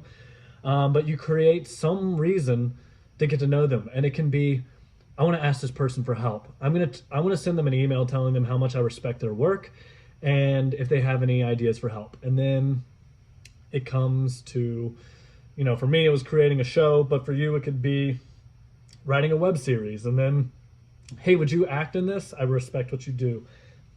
And even open up that dialogue gets you on their radar. And believe it or not, no matter what level people are at, they like being told they're good at what they do. And they like someone asking to use their services. So create the list and then create an opportunity or a reason to reach out to them that's coming from a not selfish place. That's coming from a place of, maybe there's some intention of selfishness, like we all want to grow ourselves, but how do I give them a reason to want to respond? Because believe it or not, they will. Like, I just read this woman's book who wrote this amazing book on screenwriting, and I emailed her how great the book was and how much it meant to me. And this is like an author who's written a lot of stuff I thought would never say anything. She immediately responds back like, Jeremy, that made my day. That's so exciting. And it's like, now I feel like I have a connection with this person and I can reach out to them down the road potentially. So keep the list, keep building the list, create different lists for different things. And it's so important not to cheat it. It's like, you've got to write it out. You've got to put it on paper and you got to organize it, on your computer or wherever. And yeah, just don't ever look at some stars being up here. Like, you're going to be that person. So put that star on your list because you are that person. The world just doesn't know it yet, as cheesy as that sounds. I know it's a weird thing. You got to know you'll be successful because you're not stopping, are you? No, none of us are stopping. Can you tell us about, again, with the magic list, the process that you took to book the show? I know you said it already, but again, I just want people to see I did this. That Okay, did yeah. this, So yeah, I'm sorry if I'm created that. getting too long-winded. So create the list, big to small. Then for me, I started messaging people on Facebook. Obviously, you can't do that with like a super celebrity, but like maybe you can meet someone who knows that person, and just find a way to contact them. So through Facebook, through email. If you go to someone's website, they're going to have contact information. You can fill out a form. So fill out those forms and start it's so important to kind of craft an email kind of formula that works for you. That's like, start out with something that's appealing to this person. Why does this person want to kind of keep reading this email? Not something selfish. So craft an email, craft a Facebook message, and message them. Then the other way, if you really want to get FaceTime with these people, if it's acting, see what acting seminars are going on. Go to talking head shows, where they have like the panel and people are talking about their career. And then afterwards you can go up and talk to these people and they're willing to listen, and you can connect, and maybe they'll give you their email address for questions, or maybe they'll give you some advice, or point you in the direction of someone else you get to know. So you might be wanting to meet one person, but then they introduce you to other people, and then now your magic list is huge because there's people you didn't even know were big names in the industry, and now you're getting open to them because you're just using we have the internet. We have so many resources to connect with people. And yes, the internet can be daunting and can make you feel shitty about yourself, but fuck that. Like, look at how you can use it to help yourself. And people are, for a comic, people are posting what shows are going on. So if this comic's going to be at this show on this date, I'm going to go to this show and I'm going to go hang out at the show. I'm going to enjoy it. And I'm going to naturally work my way into talking to this person. Maybe invite a friend that you're comfortable with and go to these things with, so you at least feel more comfortable. And then starting from there. And if you go and you don't get to meet that person, then try to get another time and just keep going places. Keep going to venues that are interesting to you. Keep going to theaters. Keep going, applying for shoots and doing all that stuff. Because if you just stay persistent, like, something's gonna crack eventually. How did you get all these people to come to the show? The second big, they started in the smaller one and then that place closed down, you went to the bigger one, and then you got all these people coming. How did you do that? So I had built some form of reputation with the old show, and again, it was because I put the audience first. I was booking high quality lineups. I was going to the big clubs where a lot of people are afraid to go, and I was sitting in the back of the room. After someone's set, I'd go up to them and be like, that was really funny. By the way, I run a show on Tuesday. Would you like to do it? It pays $40. I had a budget. So again, giving back. I'm literally paying my dues now. I have a budget. I'm going to give you $40 instead of keeping the money for myself. And maybe you'll come out on a Tuesday night and do it. And if they can't do it that Tuesday, they'll do it the next Tuesday. And they'll give you an email address. And now you have that contact. So that's one person. Then you go do it with another comic. Then another. And before you know it, you've got kind of a group you're working with. And now there's a word of mouth that you run a good show. And once you start working with big enough comics, they start telling the other comics like, hey, this kid runs a really good show. And it's because I had good audiences. It's because I paid my comics. It's because I was like nice to I was a warming presence when they came. I was like, hey, thank you so much for coming. I made it about them. I made it like, when do you want to go up? We'll be flexible. What time works best for you? Like, it was all about giving them the best experience possible. So now they want to come and do my show again. They're going to tell their equally famous comic friends that they can do a show. And then after, again, persistence, after 8 months of doing a show, I ran that show for over 2.5 years. After a year of doing a show, the snowball effect. And now I'm getting 10 messages a day from all sorts of comics. Can I do your show? Can I do your show? Hey, I've heard so much about your show. And all of a sudden you're like, wait, now I'm the one who's getting messaged and I'm not the one doing the messaging. So it just, again, I know if someone says even $40 is great. Like, it doesn't take much. It's a token of saying, I value your art. I value your craft. I'm going to pay you for your services, and I'm going to do it face to face, and I'm going to give you a genuine experience and make it a good time for you, and I'm going to make it a good time for the audience. And if the audience wins and the comics win and I get stage time and get to grow as a comic, like, who the fuck can fault that? Who can say I'm not doing the right things if everyone leaves the show happy? Like, and so it all just, I think that creates your reputation, and you build a reputation on being a good person who creates a quality experience. So starting small and then building up, it's kind of the same way. It's almost like a formula. Yeah. Yeah, I mean, if you needed me... You're running a production company, you're doing the same kind of thing. Yeah, and then when I went on the road and headlined, I took what I learned there, and I did the exact same thing. I'm like, okay, I'm running a show in Atlanta. There's a great comedy scene in Atlanta, but I don't know any of these comics. But I know some comics in New York who know some comics in Atlanta who were from there. Hey, who are the best people here? And they give me a list of 10 people.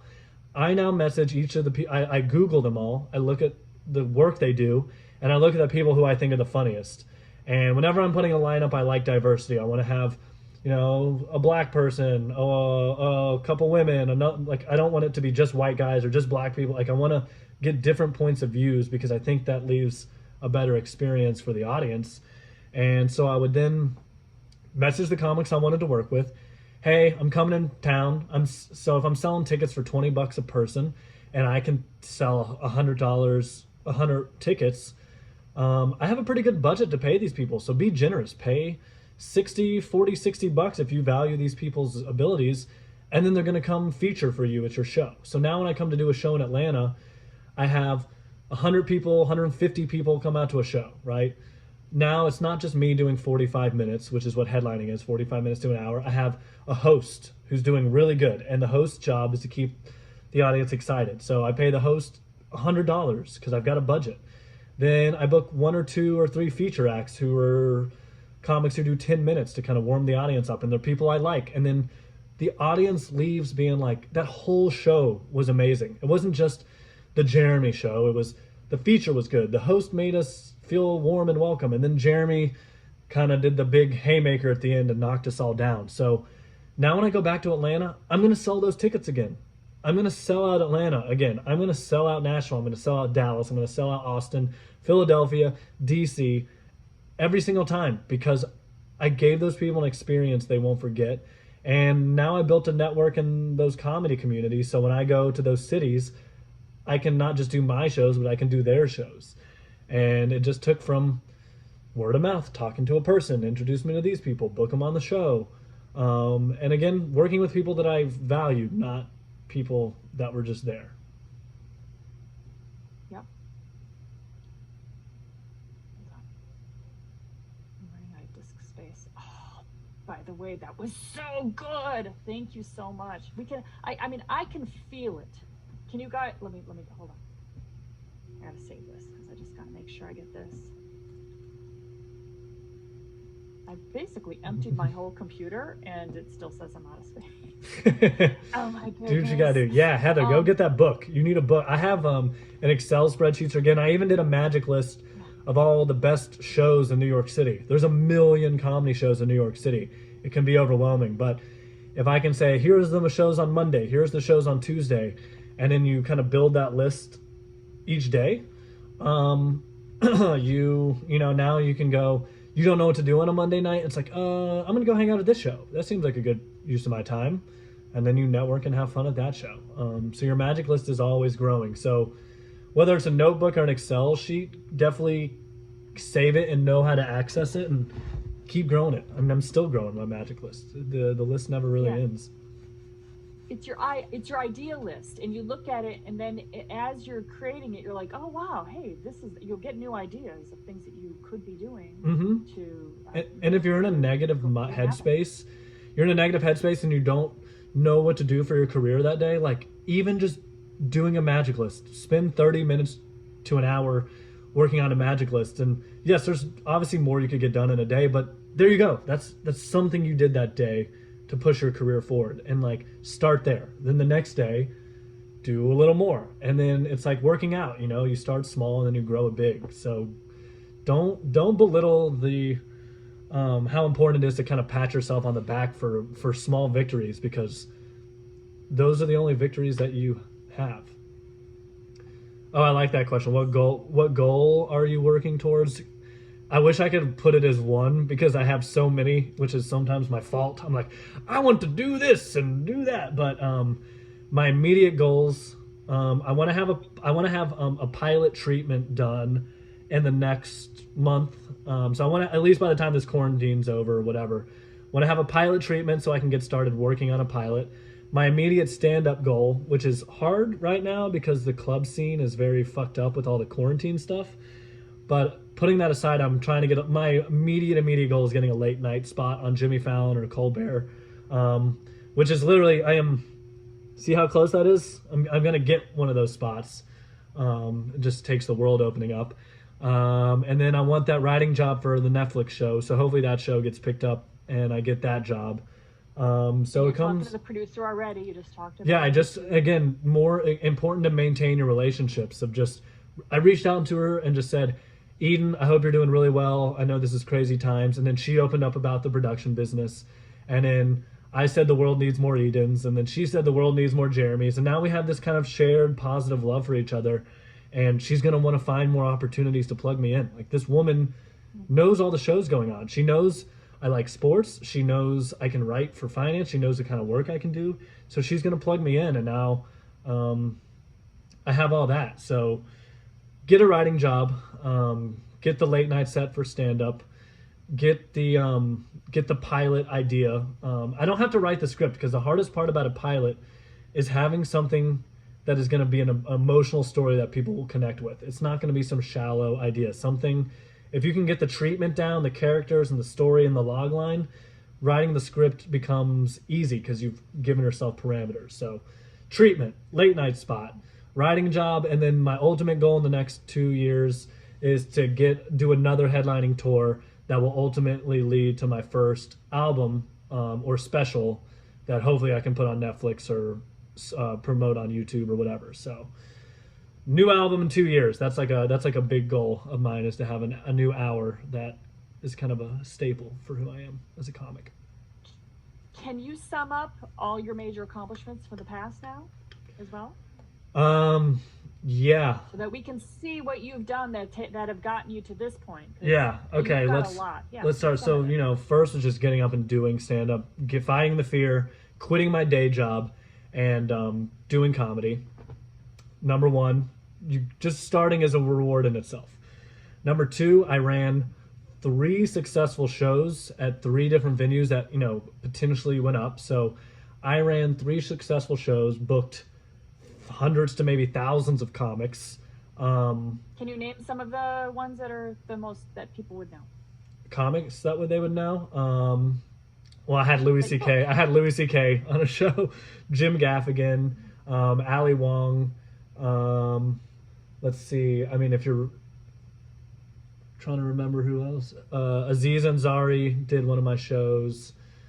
Hassan Minaj, who did the White House Correspondents' Dinner, Michelle Wolf, Mark Normand is kind of becoming a big name. Let me think, who else? I've met Dave Chappelle, but I've never booked him on my show, but just meeting him, he was an idol of mine. Ray Romano, Um, oh, Amy Schumer. Yeah, she did. She came by and did a show, and I don't like no, a lot of these people I don't know, but like Ali Wong spread a lot of positive vibes about me, and then they came by and did my show. So these are all people I just got to work with and got to know, and then Sarah Silverman, who I mentioned earlier. Oh, and Bill Burr. I don't know. You might not know him, but he's a big comic. And oh, and David Spade too. God, it's kind of crazy. You kind of keep going back and remembering all the people. Uh, and now, like I see these celebrities, and they feel like equals to me. So, running these successful shows, making money off of the shows, paying the comics and paying myself, and connecting with these big level celebrities. So that's an accomplishment of its own. Doing my own headlining tour was enormous for me. I did all of it. I took the big risks. I made myself, national. I've done national tours. Like that experience, it gives you so much confidence as a comic in the city and a comic out in the world. I built my following that way. And I've just made myself such a better comic doing that. I ran a successful tour and sold over thousands of tickets in over 12 cities. Getting a manager, that was a huge accomplishment for me. Getting a JFL audition this year, like again, this who knows if I would have gotten the festival or whatnot, but just getting into that next professional level of performance, like where the industry is starting to see you and recognize you as a person. Getting that Netflix job, even though it didn't come to fruition, but again, knowing that my writing job could come tomorrow or whenever things open back up. And that story of the HBO audition, even though I didn't get the role on that show, to have a director message your manager and say how much they loved you, and then kind of plan out like that they want to work with you, was such a good feeling for me as kind of a new actor, and validated me to know that I do have the potential to make it as an actor as well. And then kind of like writing for sketch teams at the Upright Citizens Brigade. I started out doing these small classes, and now I'm writing for a show that's going to be on a radio station, and just knowing that my writing is getting good feedback and that I'm a good sketch writer now. And I'm writing packets for late night shows. I submit packets to SNL every summer. So just to know, I don't know, just to know that like I'm understanding the industry. I'm having opportunities to submit on all aspects of the game, from acting to comp to stand up to writing. I'm in the running for those opportunities, and I'm starting to get my name out there to people, and comics know who I am, and I'm less and less fighting from a place of isolation and darkness, and I'm coming from more a place of I'm becoming the person that I wanted to be from the very beginning. So good. Yes, you're booking that room, you're booking these people, and you're churning out work that you know is good. That's at that level. Holy shit. Yeah. Oh, Wow. I think the most important thing for any up and coming artist is filing for comedy in your taxes. When you have income to file in your taxes for shows you performed and gig spot, like I'm getting booked at shows around the city. Like when you can take that income and validate it to the government, you're like, I'm a fucking comedian. It feels pretty cool. Yeah. I left marketing to become a comedian, and I'm doing it. Yeah, I mean, I still and you're teach. doing world-class stuff. Yeah, I mean, again, I have so far to go. I'm done. It's easy. The work only gets harder, but at this point, I know I'm in it for the long haul, and I know I have what it takes, and I'm excited. I'm excited about the work because you just learn something in each new process, and it leads to new people and new opportunities. Yeah, we really feel that from you. It's been an incredible call. Now, if anybody had a question that's way back up there, you could put it again if you don't mind. Yeah. Sorry, it's hard to keep up with this stuff, especially when I go off into my own world. But if there's anything I didn't answer, you've given us so many gifts. It's what you've said today is such gold. Oh, I love it, Stacy. So I have you can follow me at Instagram. Here, I'll type my Instagram stuff, Twitter, Instagram in the comments, so you can follow me at any of that stuff. And then I have a website where I post all my show dates, I obviously don't have any dates posted right now because no clubs are open. But oh, also, if you go to my website or go to my social media, you can email me. You can find my email. Here, I'll put my email address up here. You can email me and I'll add you to my email list. So that way you can follow me on social media. You can get added to my email list. So I'll literally send you direct things when big things are happening. And then you can also go to my website. And when the world picks back up again, I keep my dates posted up there and all that stuff. So, and I don't know, I feel like I have so much, like my voice has changed as a stand up. So I have so much like so much for me is when this opens up, I'm ready to like grow and attack. So I feel like when the world opens up again, there's going to be a lot of new stuff I'll be posting and sharing. So follow me on all that Isn't stuff that, and it'll be great. yeah. Aw. It's so weird how, and you guys notice when this has happened for you. All of a sudden, there is a shift inside of you. It's like, oh, I'm ready. Have you guys experienced? He just said it for himself. He's like, it's something has shifted. Have you guys experienced this? You will. Yes, you will. And it's a good feeling. And you're like, okay, I got it now. I got something now. You can't even describe what it is, but it's just something that you got. It's Like it's an energy. It's connection to yourself and the world around you. Take care of yourself. Meditate. Work out. Like give yourself breaks. Like enjoy your life. Like you don't have.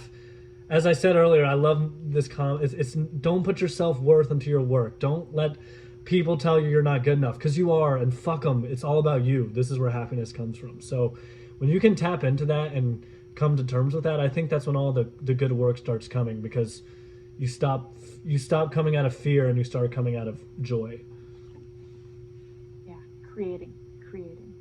Yeah, because every single person that he's connecting with, they've been through the same pathways as him, where they're like, people told me that I could never be a manager. People told me I could never write for all these places, and I'm doing it.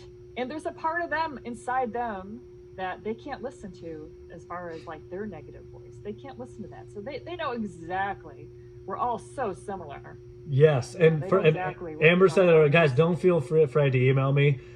I can relate with all of you. I always hate when people are like, I was in your shoes one day. It's like, well, you're not anymore. It's like, I know, I was there, and it all seems so hard and so insurmountable, but like, reach out to people, ask for help. It'll come. Don't be afraid to email me. I love talking about this stuff. I love helping out people. I love hearing what you guys are going through because I promise you I can relate to it. And the fear, you're not alone in the fear. And I think just embracing that is helpful in itself. So email me, guys. I got time. Like I'm home. You are such a darling. Thank you so much. You are just such a darling. So everybody tell him how you feel about him. Yeah, tell me how you feel, and yeah, send me questions. But you are such a darling. I don't know how to better say it, but that is really who you are. You're awesome. You're loving. You're giving. You're just the light just beams out of you. You're positive. You're able to articulate what we need. You've given us what we need today to feel like, okay, possibility. I'm doing the right things. Yeah, you really are a gift. You are. If you're on this call, that's part of the right thing.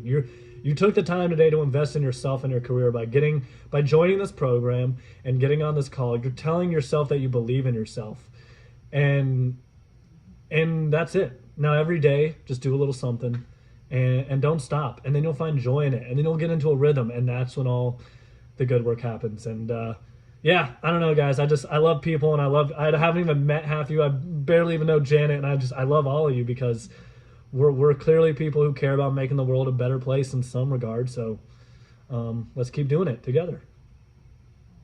Okay, wonderful. Well, thank you so much. Absolutely. Okay. All right. Well, shall we end the call then? We're good. Yeah, I think I've got no more to give. I think that's it for now. I need to go work out and get my body moving or something, and then yeah. Yeah. Go play some drums. Do your workout now. Have some juice. You know exactly what my day is, guys. I'm treating myself this weekend. Yeah, I'm gonna do some writing and get some work done, but I'm gonna play and I'm gonna have fun because that's when the good work comes. Enjoy your life. Yeah, enjoy your life. That's Yep. the motto. Yep. Okay. Thanks All again, right. everybody. Love you Bye, guys. everybody. Take care. Bye, Jeremy, and thank you so much. Absolutely. We'll talk soon. Bye, everybody. Bye. Okay. Bye-bye.